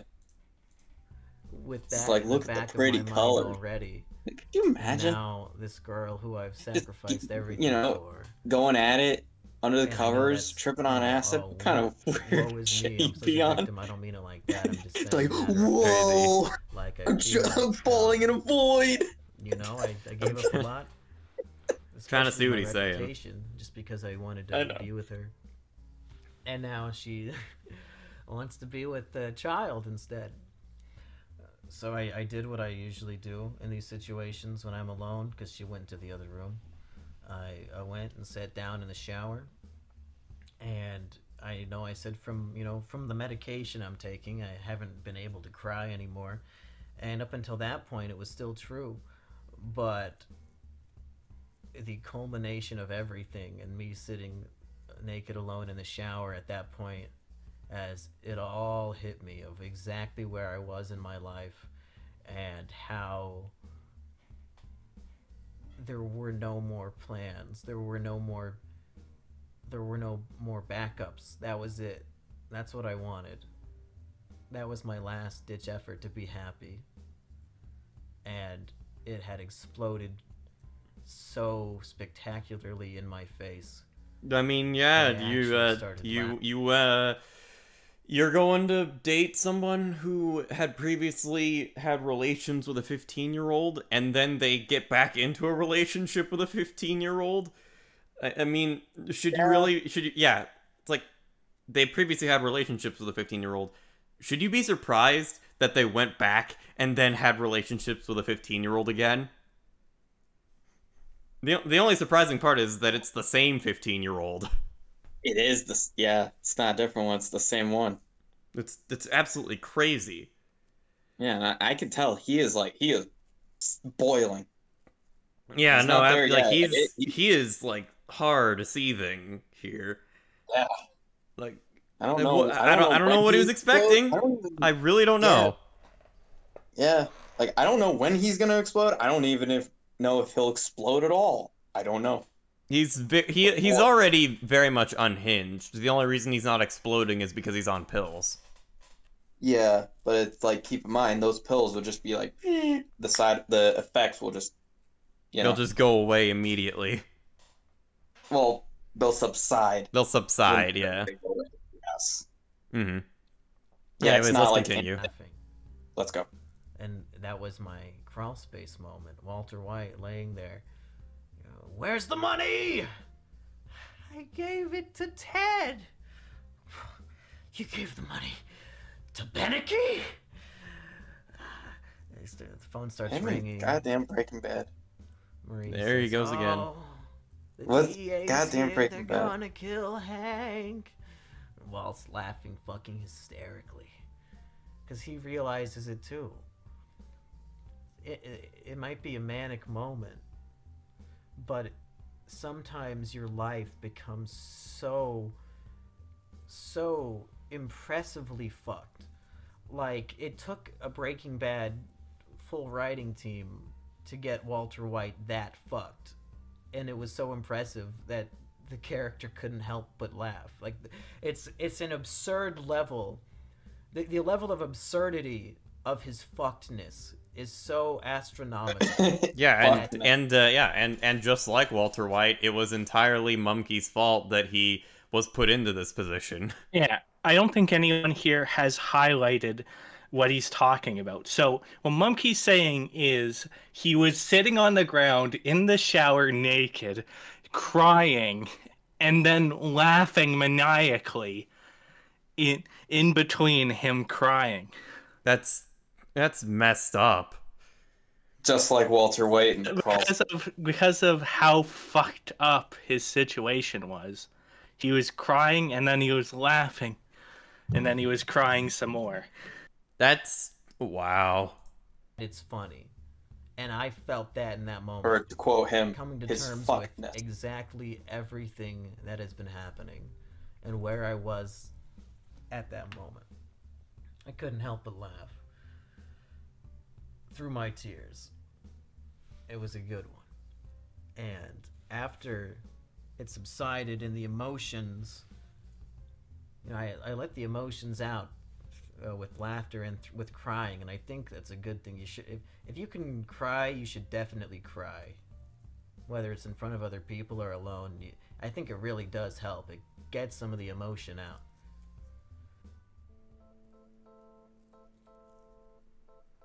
But then I had my next Breaking Bad scene while still in the shower. Oh God, a more. scene that I think Yes. is under speed this up. appreciated. Yeah, okay, alright, sounds good. Actually, we'll do 1.5. Yeah. The scene that is completely underrated because when you first see it, it feels like another filler scene. A scene that, no, just get to the good stuff. It's just there to pad out the runtime. It's upon the second viewing that you realize this might be the most Kino scene in the whole show. You just saw the crawl space scene. How could this boring scene of Walter White sitting by his pool spinning a gun, how could that be one of the most Kino scenes of the show? Well, let me break it down exactly what's going on. Walt's whole family is gone. They went to go get the DEA protection. And Walt knows he's fucked because Gus is going to find out about everything that Walt's been doing. He called in the fake DEA tip to protect Hank and all that. Gus is gonna find out, and Gus is gonna fucking kill him and his family, and he's done. Like, it's just game over. He lost. He's yeah, but there, we're gonna make fun of you, Rio, for being edgy. because he's spinning a gun, and every time he We're spins gonna it, make you the barrel is uncomfortable pointed at him until as you in, stop. You're dead. Oh my Spinning God. again, Yeah. the fate says, nope, you're still dead. Trust me, I can do that a long The gun time. keeps pointing at him as if he's lost all hope. And I watched the behind the scenes. It was really cool. They had to build a special magnet thing underneath to make the gun spin exactly how they wanted and then stop pointing at him. It was far more difficult than I would have been able to put up with. Monkey, for the love of fuck, get the point. But then he spins the gun one final time, accepting his fate. But this time the gun isn't pointing at Walt; it's pointing at a potted plant in his backyard. And he looks at it. And little do we know, because the scene then ends, Little do we know, Walt just was struck with genius, with the master plan. This is his Lily of the Valley moment, where the Kaikaku is birthed. The barrel of the gun is pointing at his potted plant of Lily of the Valley. And Walt clearly knows what it is because he has a potted plant of it in his backyard, and he sees it, and he realizes he still has an ace up his sleeve. And while sitting in the shower... All right, I think we can end it here. Well, Mumkey's saying his ace up his sleeve is proposing to Lou. That's what he's gonna do to win her back from the 15-year-old. Oh no. Okay. That Yeah, okay. That usually never works. But It never worked. It didn't work, it didn't. as we're Okay. gonna see. All right. Of course. Let me see here. All right. Anyways, back to the Google Drive. Chicken. So then Mumkey goes on here. In response to that video not being received well, Mumkey, I wonder why.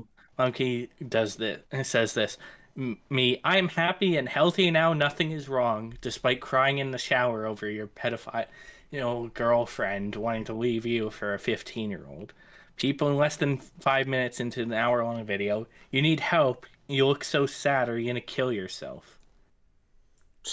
And then this guy says, we're just worried and don't want to have a repeat of Etika. So we are not willing to take chances and ignore red flags. And Mumkey had more red flags than the Soviet Union, as I'm sure you guys could see.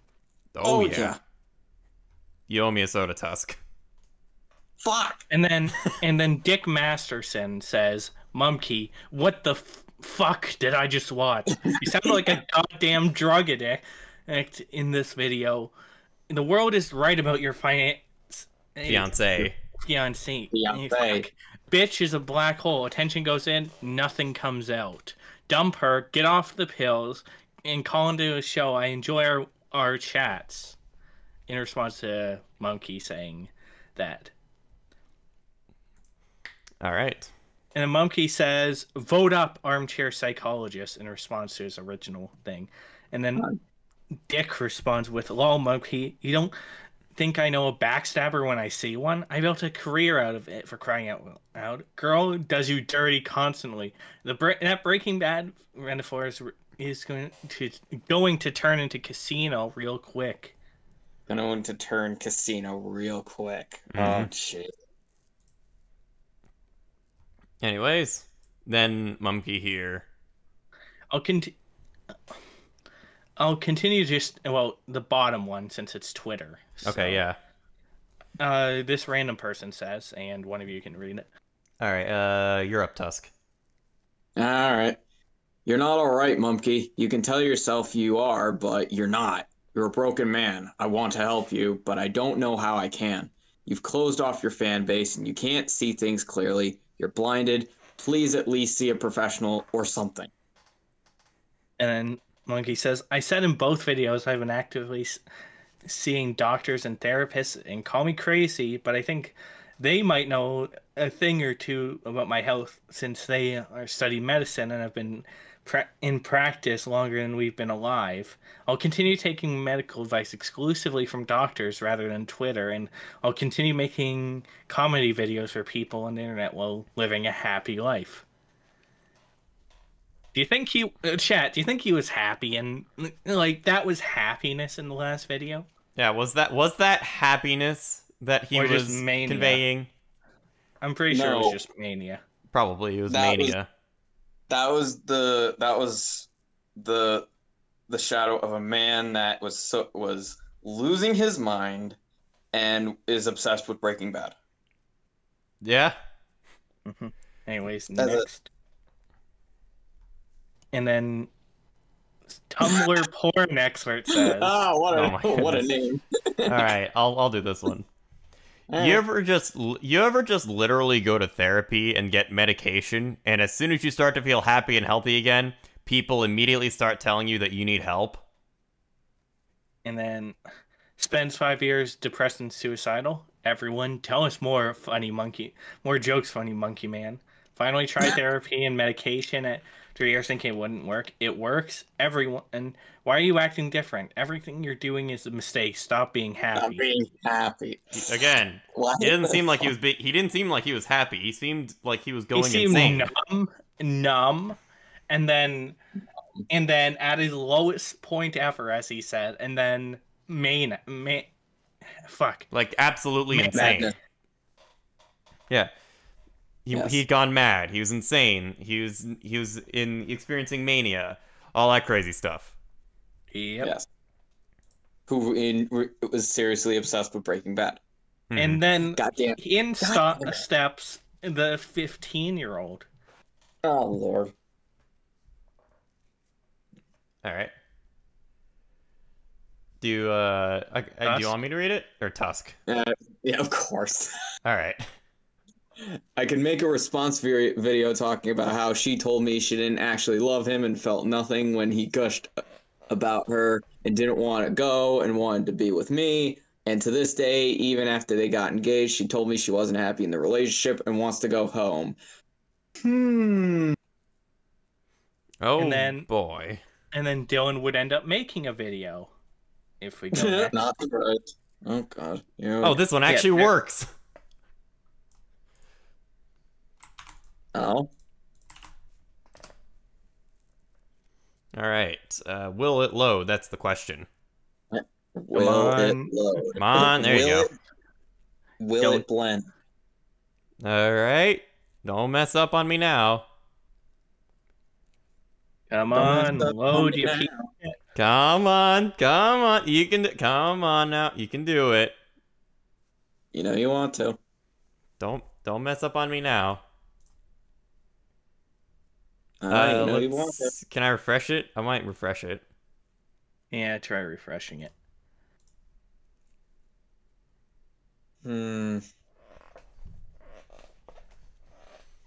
Come on, load, you piece of shit. Come on. Do you have the video just on your system? I can download it. Give me a second. Actually, I might be able to download it then. How do you download this? I would have to. How do you farm? How do you right download click a Save farm? video as? Yeah. All right. How do you download a farm of kiwis? It's very More simple. 11. You right click and you click save as. All right. Doesn't tell you how long it's gonna take. Let me see. Oh, it's not really downloading it. Oh, Seems there you like- go. 12 minutes. Oh dear. Seems like Nolt's gay dead site is gay and dead again. So Seems like it. That's unfortunate. Gay dead site is gay and dead again. More at 11. More at Anyways, 11. All right. It's basically him just bragging about how Lou loves him and not Monkey. Oh God. Oh, Does he dear. sound like God? Does he sound like one of those like one of those like 15-year-old kids who acts like he's a gangster and shit? No, he just sounds he just sounds smug. Oh, I gotcha. I don't even want to listen to that. Ugh. All right. Well, anyways, back to the drive. Back to the drive, the monkey drive. Monkey says, been having a great day so far, going out with old friends and having fun. How many hours today have you spent alone in your room on Discord, obsessing over the personal lives of D-list celebs and projecting your depression and self-loathing onto them?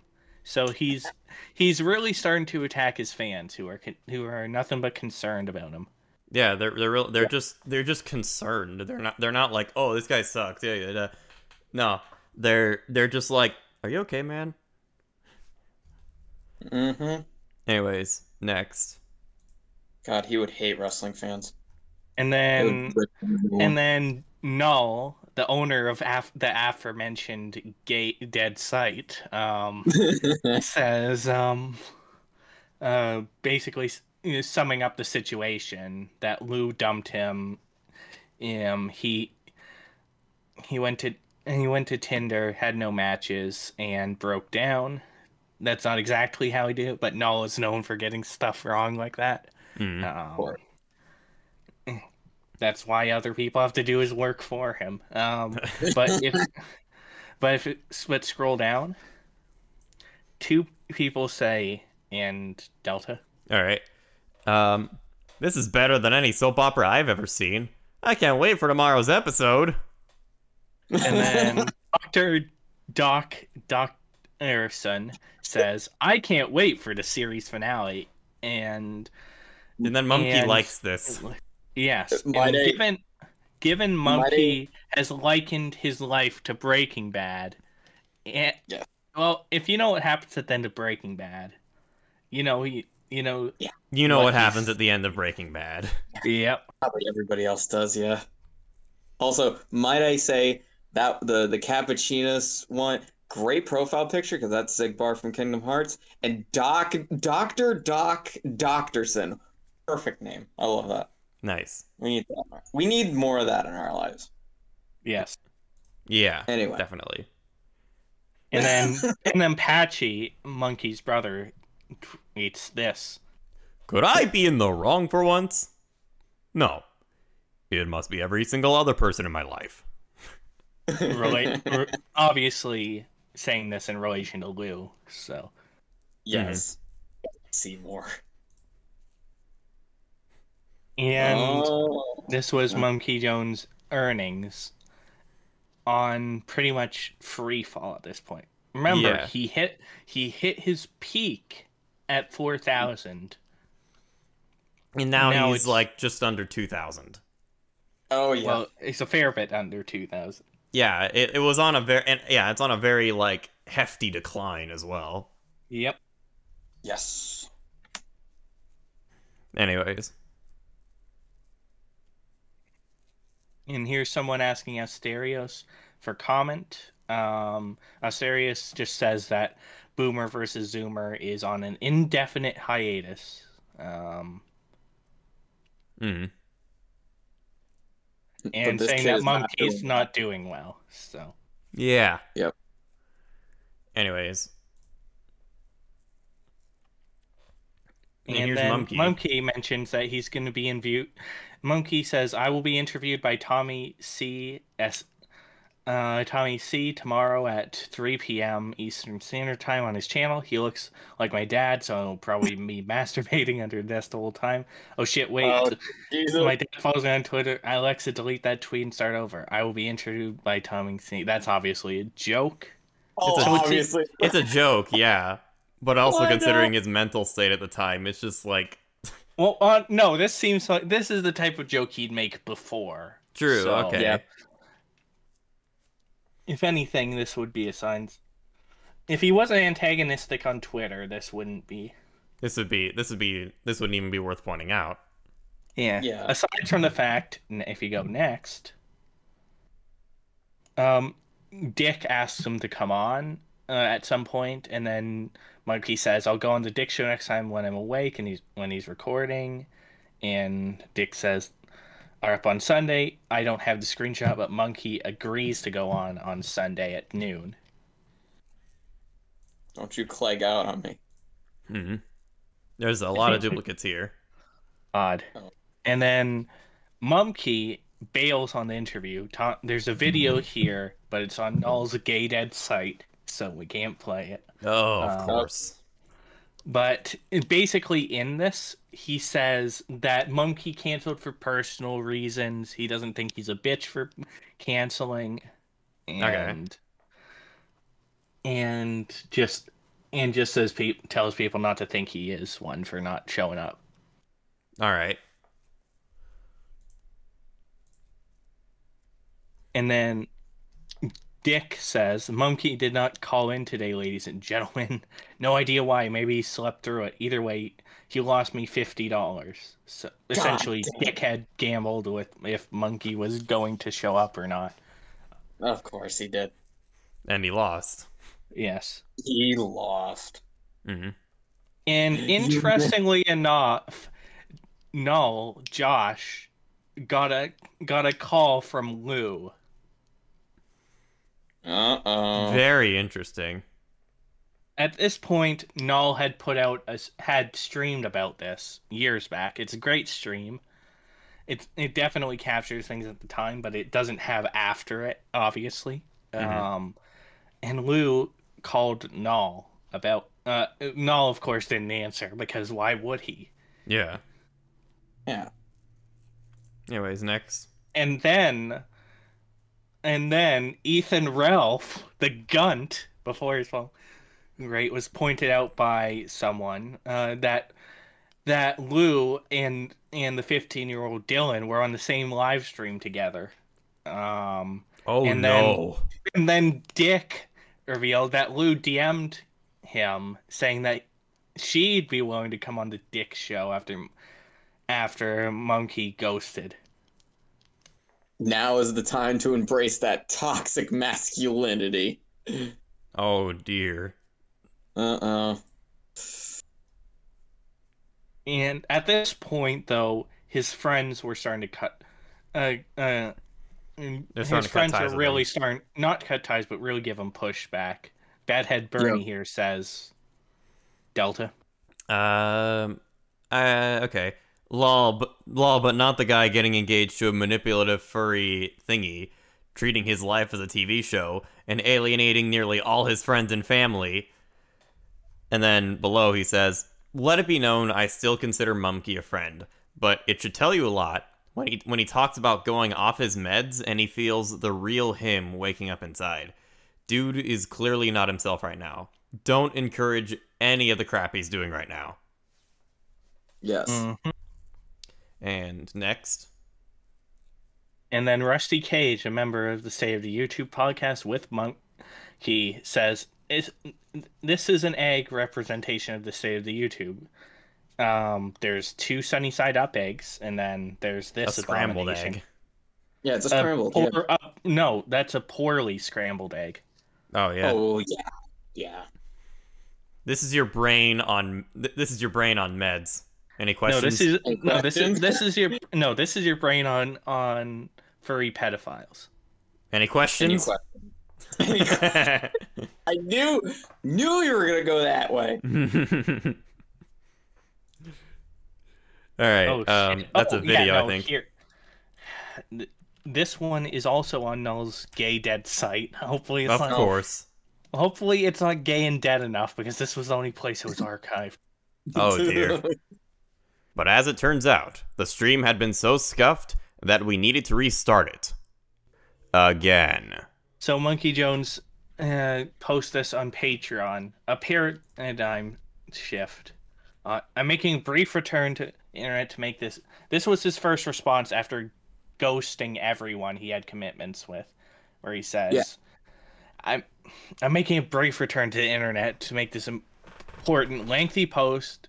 I was going to record a third life update vlog featuring all this information, but I think I'll come across as less crazy and doped up on prescription medication if I do one in print. Have I lost it?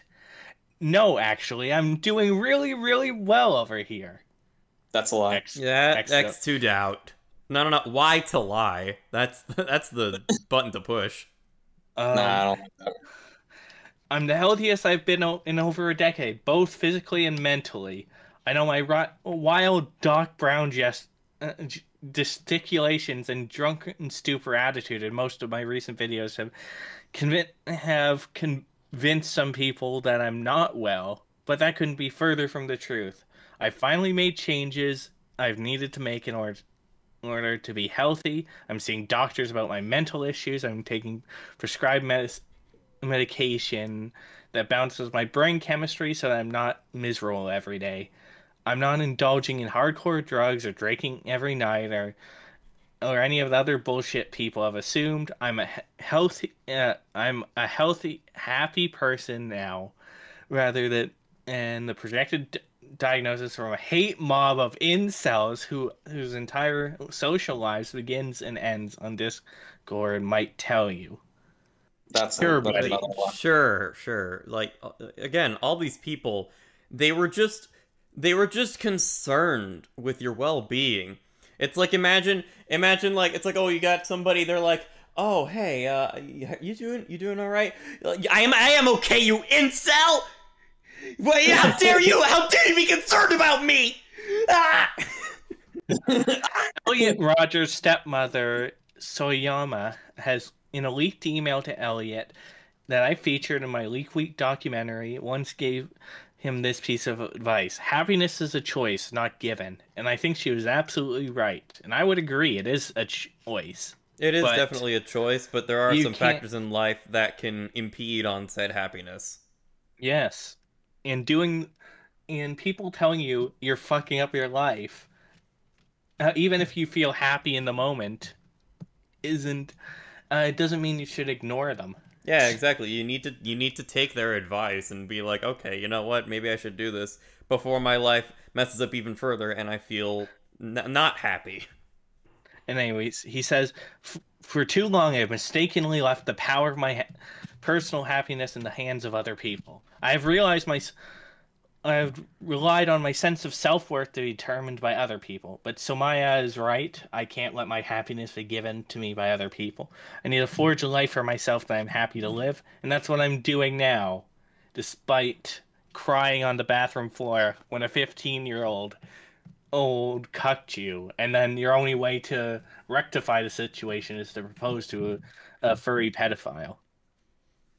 Sheesh. And no, he didn't do cocaine. He's on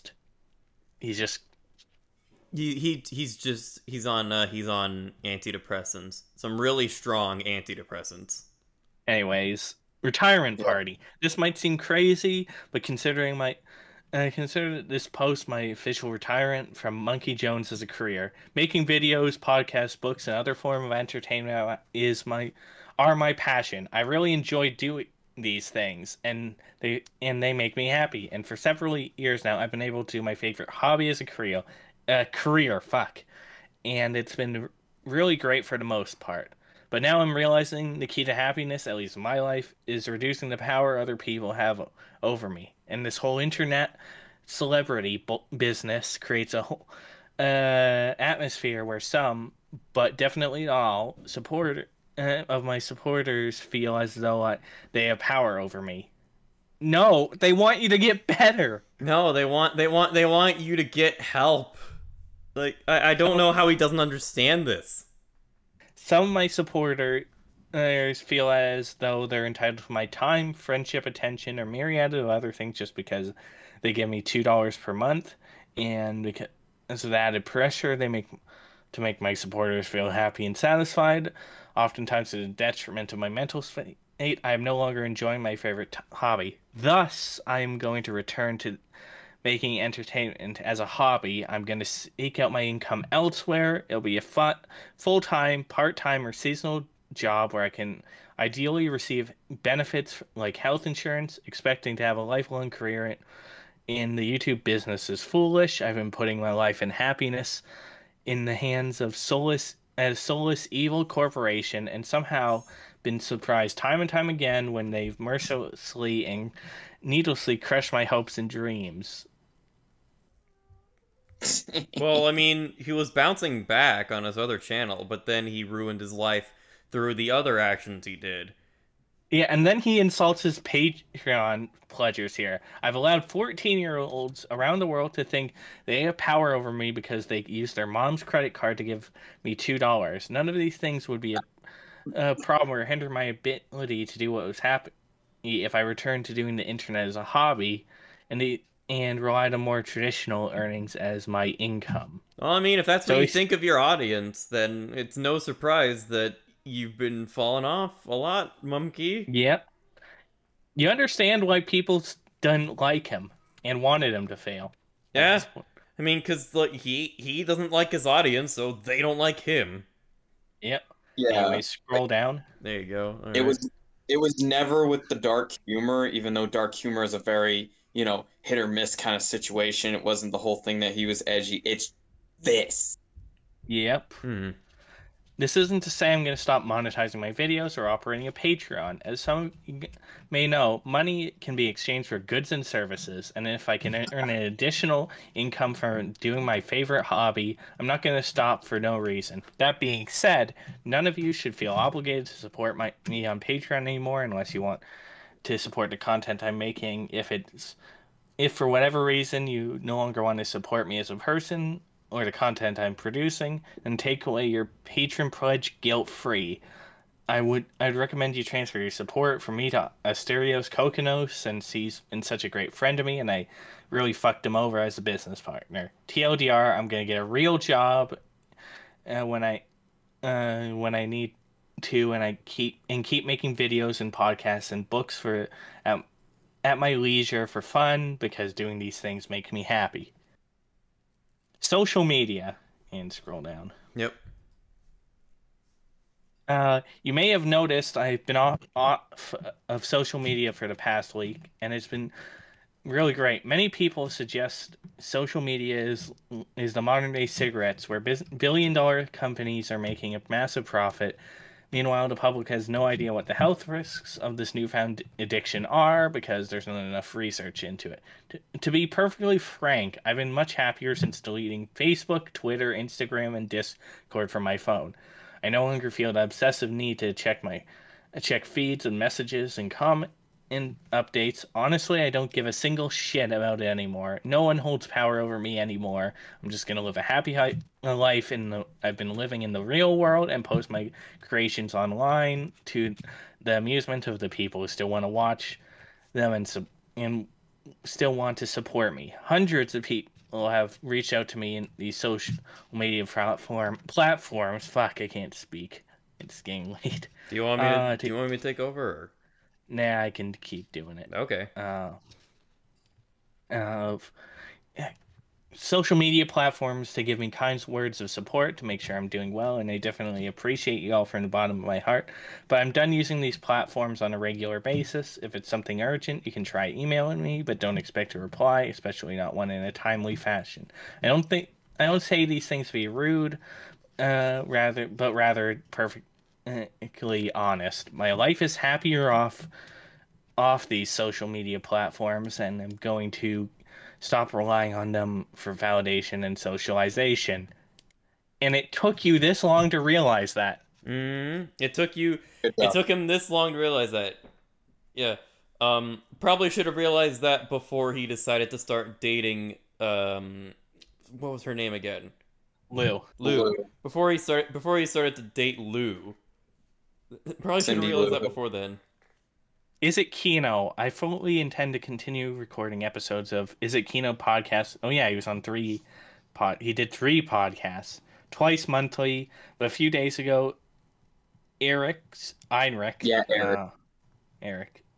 informed me that he no longer should be associated with me. Not that I can really blame him.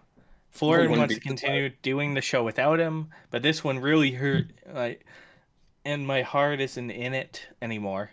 But never say never. Could return as early as next week, possibly. But my current mindset is that it's over, and I don't have any interest in resuming it. Boomer versus Zoomer. I'm not going to put Asterios in the awkward position of where he has to cancel our business partnership in order to protect his reputation. So I'll do it for him. I'm a better fan than a friend. I'm a better friend than a business partner. Go listen to the Loudest podcast instead. It's a great show, and Saricha is a funnier comedian than me. Final thoughts. Next few days I'll update my Patreon pledge tiers to reflect these new changes. I don't think there'll be a new Discord. I'll still be offering patrons early access to videos, their names in the credits of all major videos, and maybe some fun ideas. But obviously if these changes aren't to your liking, nobody is forcing you to stay pledged. That's about it. I have created a life that I'm happy to live. I actually like the person that I am for the first time. X to doubt. I don't know about that, Chief. First time in a long time. That an important aspect of maturing into an adult is finally having the self-confidence to be a man you want to be without fear of embarrassment. And I finally reached the point where it doesn't matter what you all think of me anymore, because none of you have power over me. I've apologized to the people who deserve an apology. I've changed my ways for the better. No. Nah, he is not. No. And I now treat everyone with the same kindness and respect that I would expect them to give to me. If that troubles you, if you're gonna have to overcome this personal obstacle yourself. I can't help fix your own hatred, envy, or whatever vice is restricting your happiness. Except want you to feel better. Yeah, and he's spiraling and destroying his own life. Yeah. They want to guide him in the right direction. I sincerely hope you all one day can feel as happy as I am. Sure. Give medication and therapy a try if you're unhappy. It worked for me.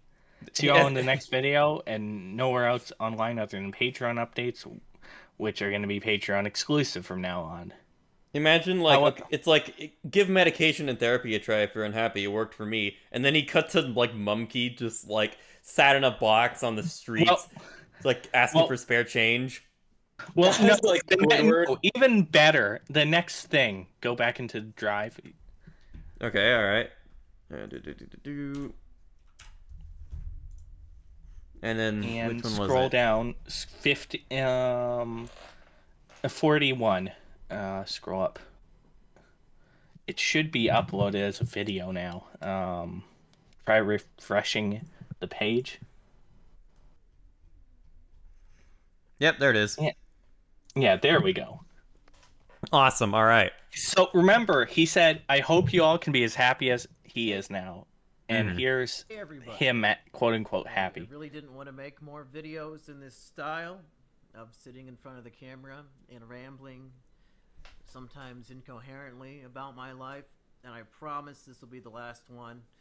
I think it's the end of a very long chapter.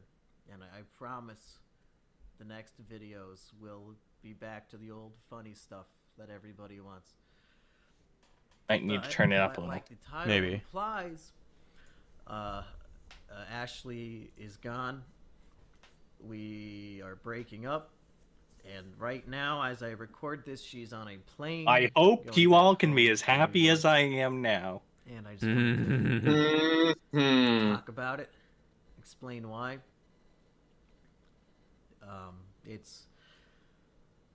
I think it goes without saying that both she and I are very much mentally ill.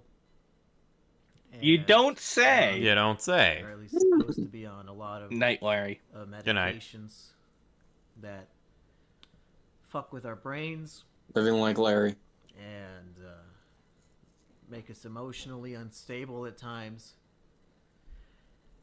And You don't say. I've come to realize that two sick people living alone together cannot help each other get better. You now realize this. They just make each other. And I hope you're as happy as I am. And I truly thought that since we're going through a lot of the same things,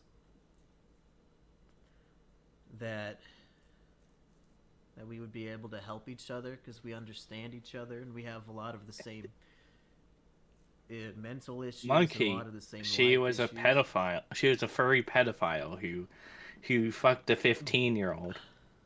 Yeah, like Mumkey. What did you think was gonna happen? Yeah, what'd you? Yeah. It wasn't getting better. Like I It was said getting before, worse. don't act surprised. I had a lot of. But yeah, it's just mental the rest of this breakdowns. is just It's just rambling.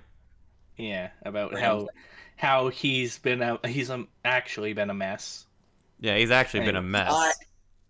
I hope you're as happy as I am. Oh my god. All right. Just can't get over the fact that he says that, and then you go to the video, and it's like, So his friend Rusty Cage finally retweeted this post where he posted this. She's gone. She's gone. Yeah, and then next one. And Clement says, "Gentlemen, we can rebuild him. We have the technology.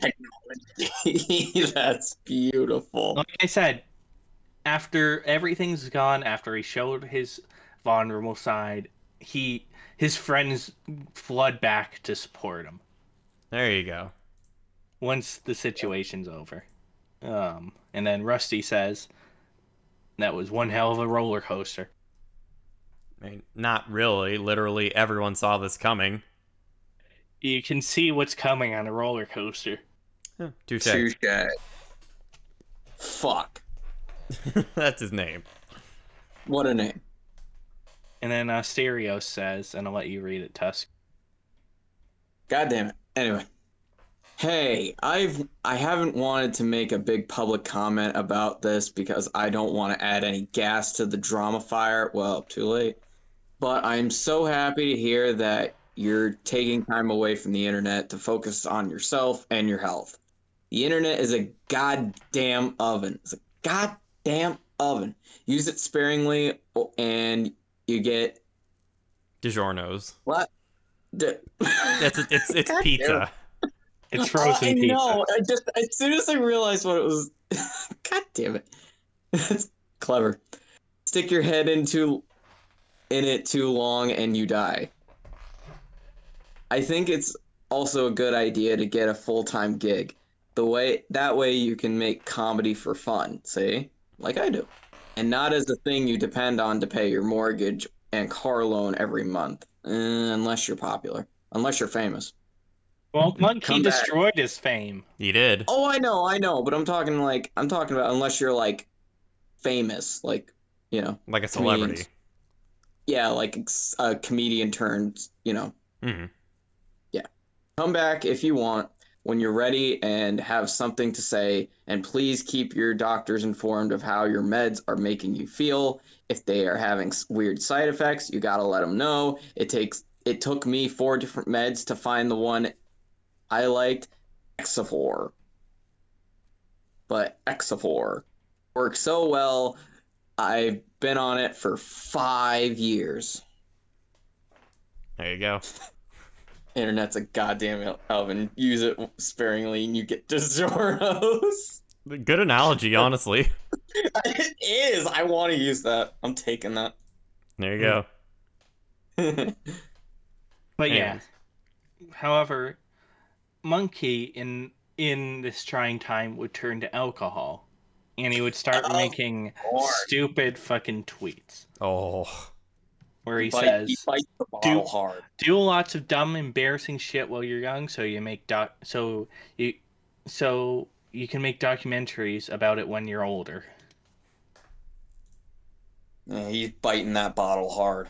Oh, this one's like really small. It's low quality. Shit. It's okay. It says, "Hey Monkey, do you know you have a sex tape? Oh wow, video that only shows parts of my body I've already shown publicly. I've already publicly posted myself in several videos. Man, I'm so embarrassed that everyone knows I have a toned core and had sex before. How will I recover?" Responding to the potential of his sex tape being leaked. Yeah. What? Goddamn.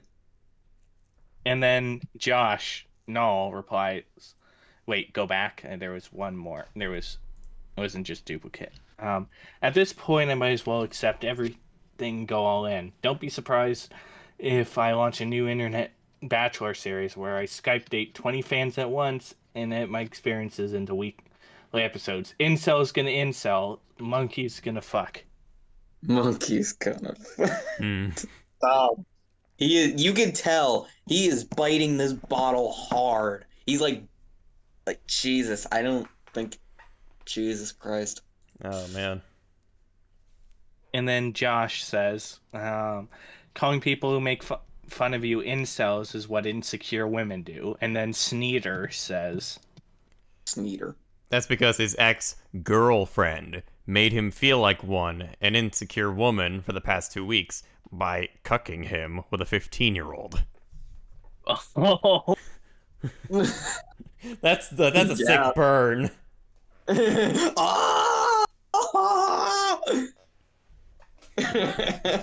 Anyway. Anyways, next one. Mumkey Jones then says, "All right, last post for a while, unless I start drunk posting again, which he has been. Got a really fun video I'm dropping on the channel in a few days. We're watching on Patreon right now." And he also, with that, he includes this on Joshua Connor Moon's Gay Dead site, which hopefully is not gay or dead right now. Hopefully. Let's see. Send the link if you can. You already did. Yeah. You already did. Okay. Let's see. Oh, look at that. It works just fine. Beautiful. All right. Let's go ahead and just look right at it. Yep. I want you to look at it. All right. Let's play that. Hey everybody, it's your best friend Ape Escape, and I know I said I'm staying off of social media, and I've been posting some shit on Twitter today. I'm already just trying offended. to have fun, folks. I don't scroll through Twitter like a mindless drone all day. That's more of the point. I'll hop on occasionally to post something that I find funny. But I wanted to talk about the whole drama situation of, like, I know there are everybody, like every TMZ vulture out there is making videos about me and shit. At this point, I don't bother looking at them. I really don't care. Like, I get it. That's you what don't some care people so do. much. You The made a actor video just made a great responding. video about how, drama channels are creatively bankrupt, so all they can do to profit and to be popular is to talk about the misfortune of others. And I've definitely been guilty of that in the past, but I'd like to think I've matured out of that child-like mentality. Matured so much. You know, a lot of people have been comparing me to other lolcows, like Wings of Redemption, for example. But what you people don't seem to understand is that before Wings of Redemption had all those troll channels, he was on his last legs. What Mumkey doesn't understand is that you don't want lolcows to die. You want to keep milking them for lols indefinitely. Exactly, yeah. Yes. That's pretty much that's why lolcows are a thing, and that's why people are interested in lolcows, because they can milk them for lols. You don't shoot the cow and hope to get all the milk out of it. Yep. No, just get blood. Yeah. And blood doesn't taste very good, nor is it very nutritious. Mm-hmm. And it's not kosher. Yes. All right. Anyways. 50 Twitch I need to know about subscribers, this, he was 'cause he's making bringing up fucking Wings of nothing. Redemption. He was this close to having to call it quits. And then Sean Ranklin and all the trolls come in, and they get him so many new viewers. He now is sitting at over 500 subs on fucking Twitch. Month after month. His channel was dead in the water, and all the trolls who make videos about him every day are the reason why he's making fucking bank. So I actually don't want people to stop. Please keep being a succubus on my life.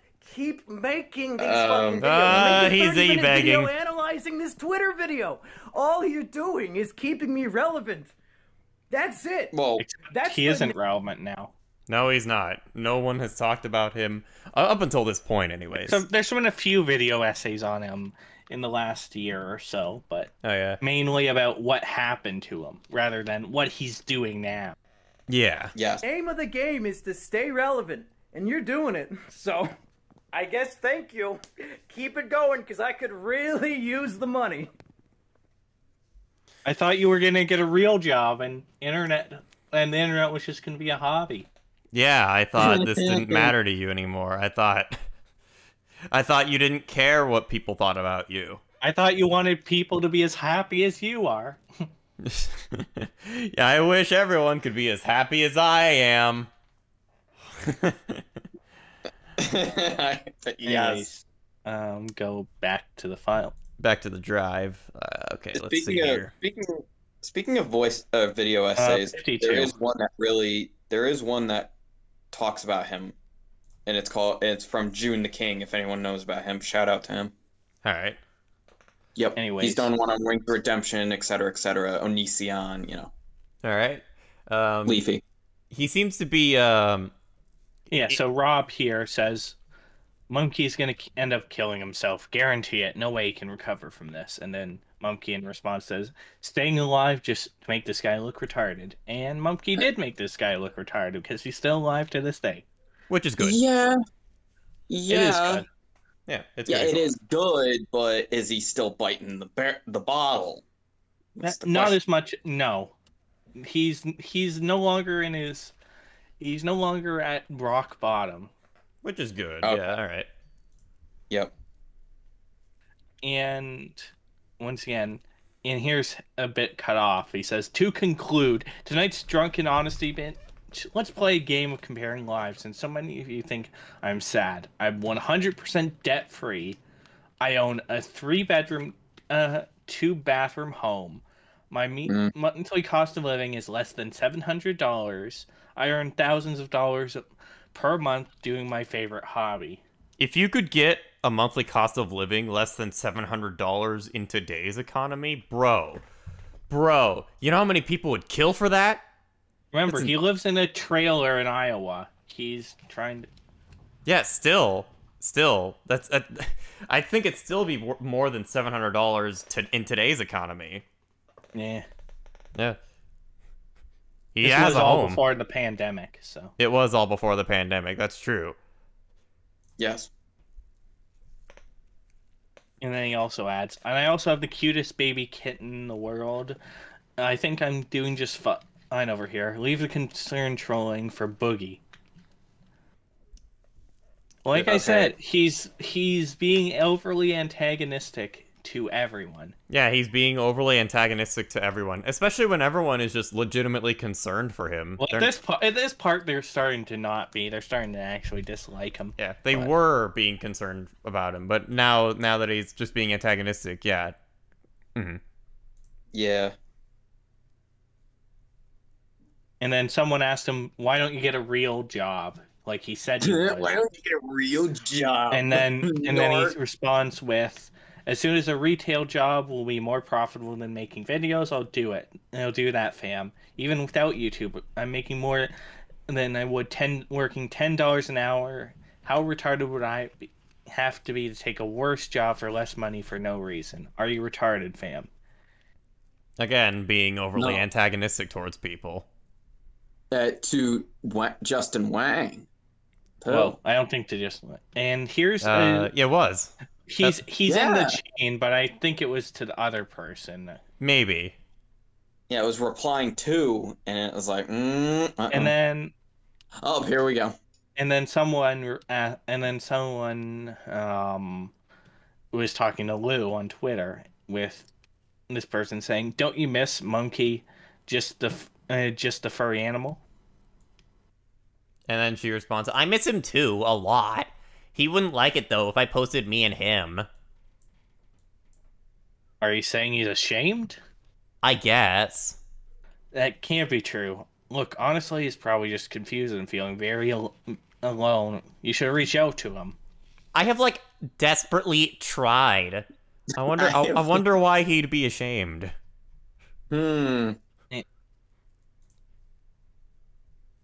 There's another duplicate. There we go. And then Tusk. Oh, T-Clips. I know who that is. T-Clips.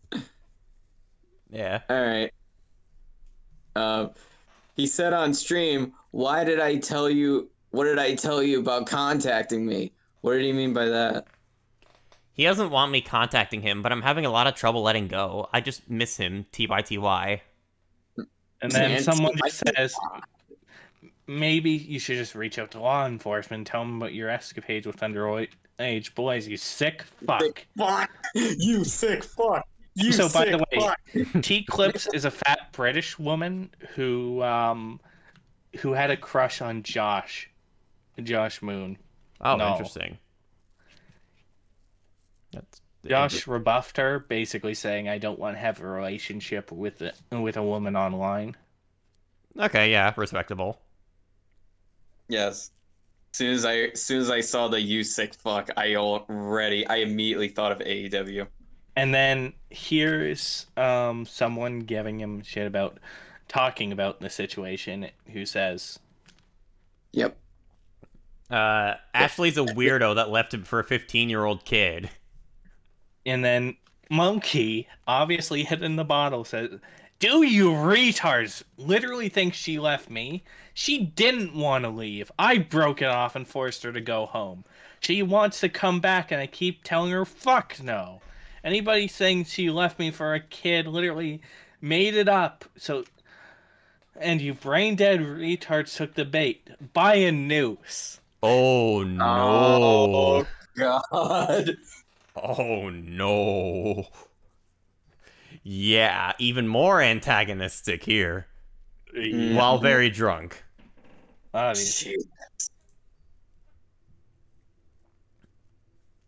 And then Deep Crash, being a rational human being, says, "Tyler, put this behind you. Stop talking about it. Stop thinking about it. The more you harp on it, the worse it'll get."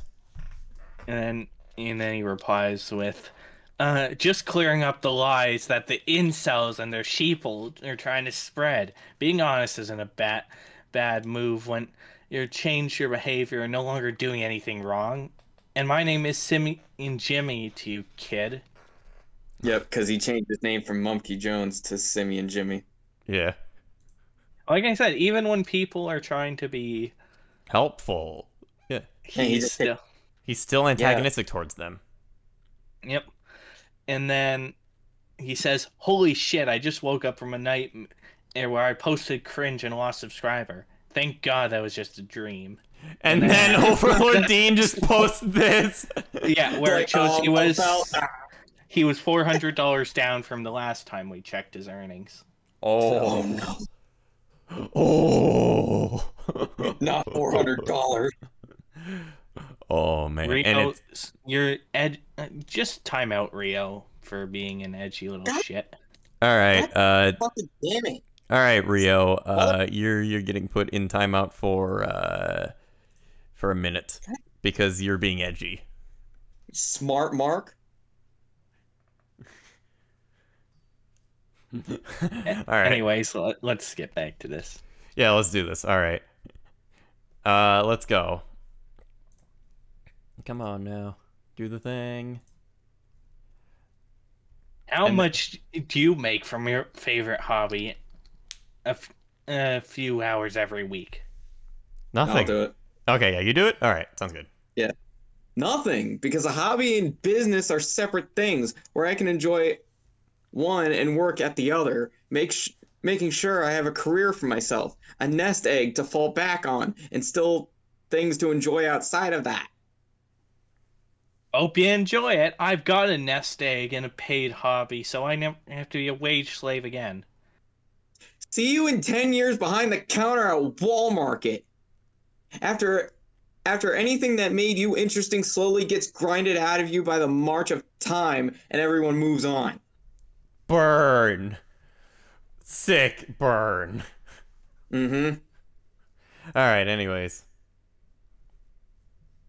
All right, Mumkey here says, "Well, Mal, you give, meaning live in a 3-bedroom trailer that you own completely. How embarrassing! How embarrassing! How embarrassing!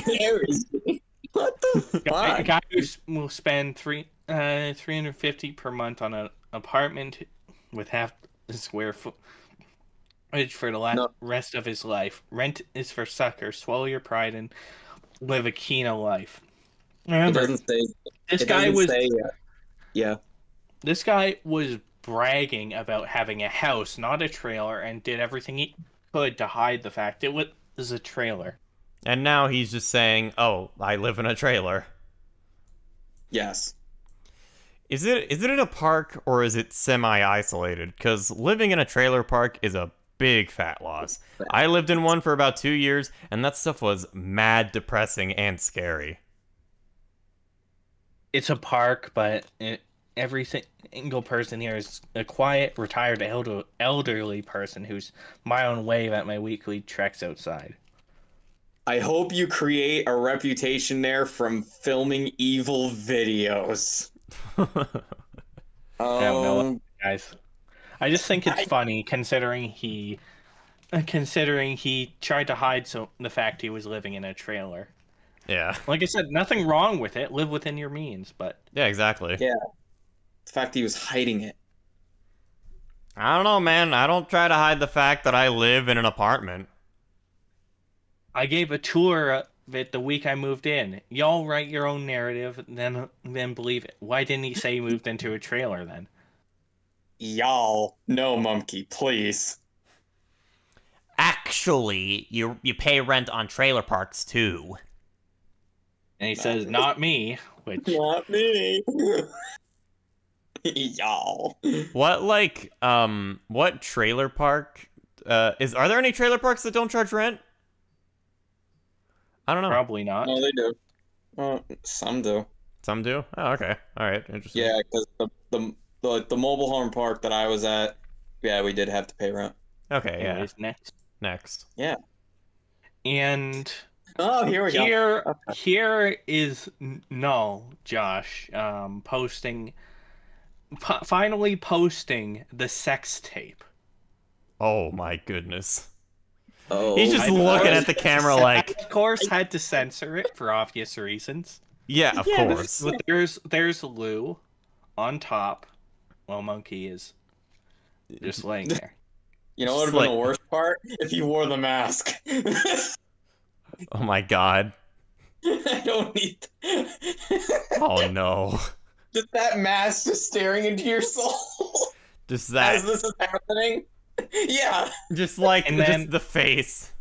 Yeah. And then there were 2 more sex tapes leaked. One where Monkey was fucking her, and she seemed like whacked out on drugs, like not conscious, which is arguably rape. Arguably, yeah. And then another one where I don't know, I haven't seen it, so yeah. Yeah, boy. I've seen 2 of the 3 of these 2 dysgenic fucks fucking.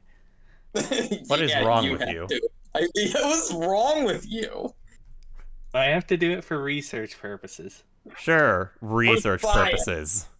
Yeah. Okay. You really think I want to watch a man and a woman who looks like a little boy? Fuck. Well, you did. You just did twice. And I didn't enjoy twice. All right. Well, whether or not you enjoyed it is a debate for later. Let's get on with it. Oh, yes. Fuck you, Luigi.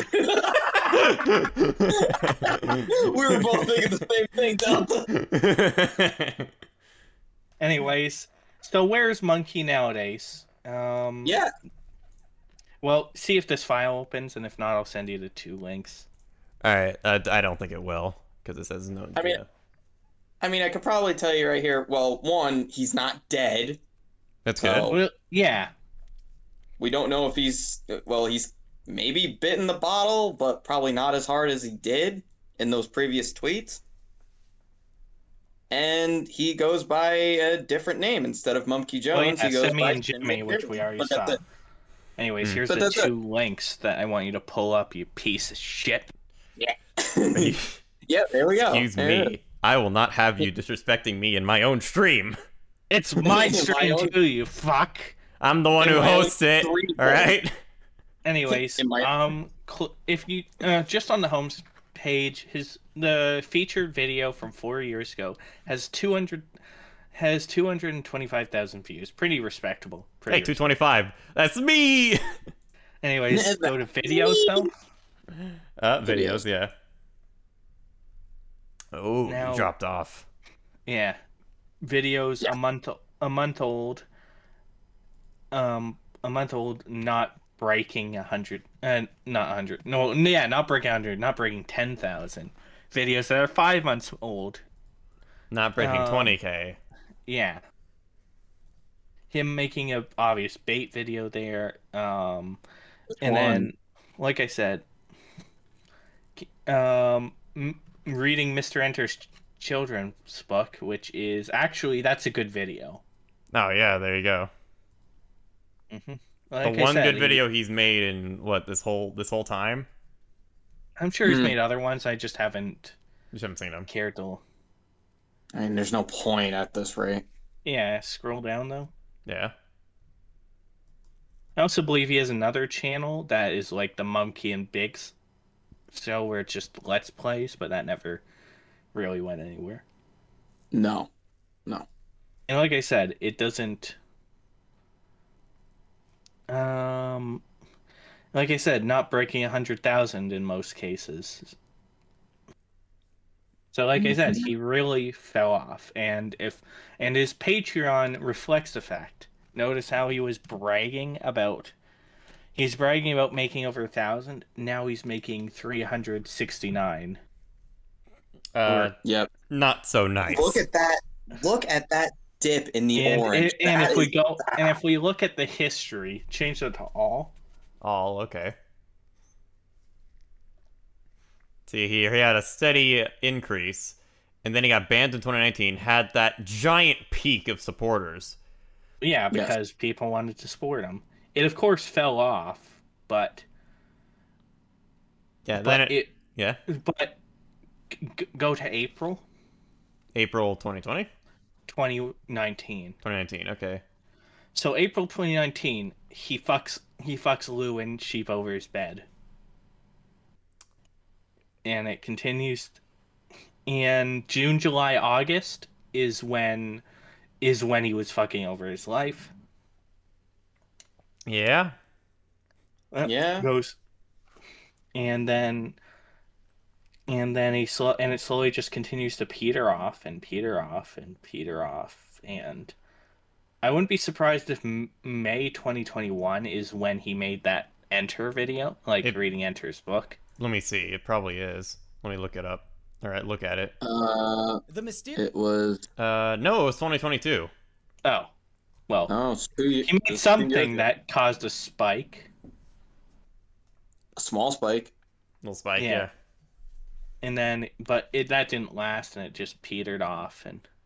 Yeah, now he's just making earnings in the 300s. Yep. He fell off harder than WCW did in the late 90s. No wonder WWE bought them in 2001. Mm-hmm. Husk. We have to do a stream on Vince McMahon. Yeah, fuck. That, honestly, that would be an amazing stream. Obviously, because of the recent stuff that came out about him. Yeah. Yeah, because that's still going on. Who would have known? A greedy billionaire portraying a greedy billionaire would be a greedy billionaire. Well, it's not. It's not that. It's not. It's. We'll get there when we get there. Yeah. Well, that's for another time. Okay. So Mumkey has fallen off. Yes. Harder than WCW did in the late 90s. And he had a specific message he wanted us to say when he fell off. Yeah. And that message is? I hope you're as happy as I am. No, not that. Not that. Give me a second. I'll send you it with the timestamp. Okay. All right. All right, just a moment, and we'll get right back to the content. Back to the content. As soon as I brought up WCW... Anyways, there we go. All right. Let's see here. What's that? What is this message? Let's see what this message is. From his stupid Mario Bros. Video essay. All right. Oh. Games. PewDiePie's got a video game, for Christ's sake. You know, there's all these other fingers that people have in their pots, and that's the modern face of being an internet success, I think. The question that haunts me every day is, how long will this last? Is my time almost up, or am I just getting started?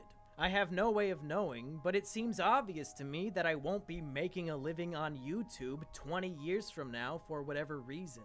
In a way, it feels like achieving this dream in particular is a bit of a curse, because it's guaranteed to end, and I'm not sure how I'm going to be able to cope with the loss when it all eventually fades away. I guess the point I'm trying to make is, one day, down the road, this channel is going to be a fucking trash fire.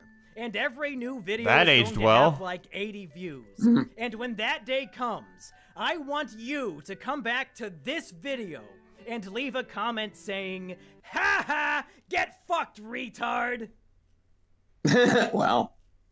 So, I'm gonna scroll down to the comments now, see what happens. well, this is a re-upload, so. Oh, it's just a re-upload. Okay, so that. Wait. Okay. All right. Okay. That.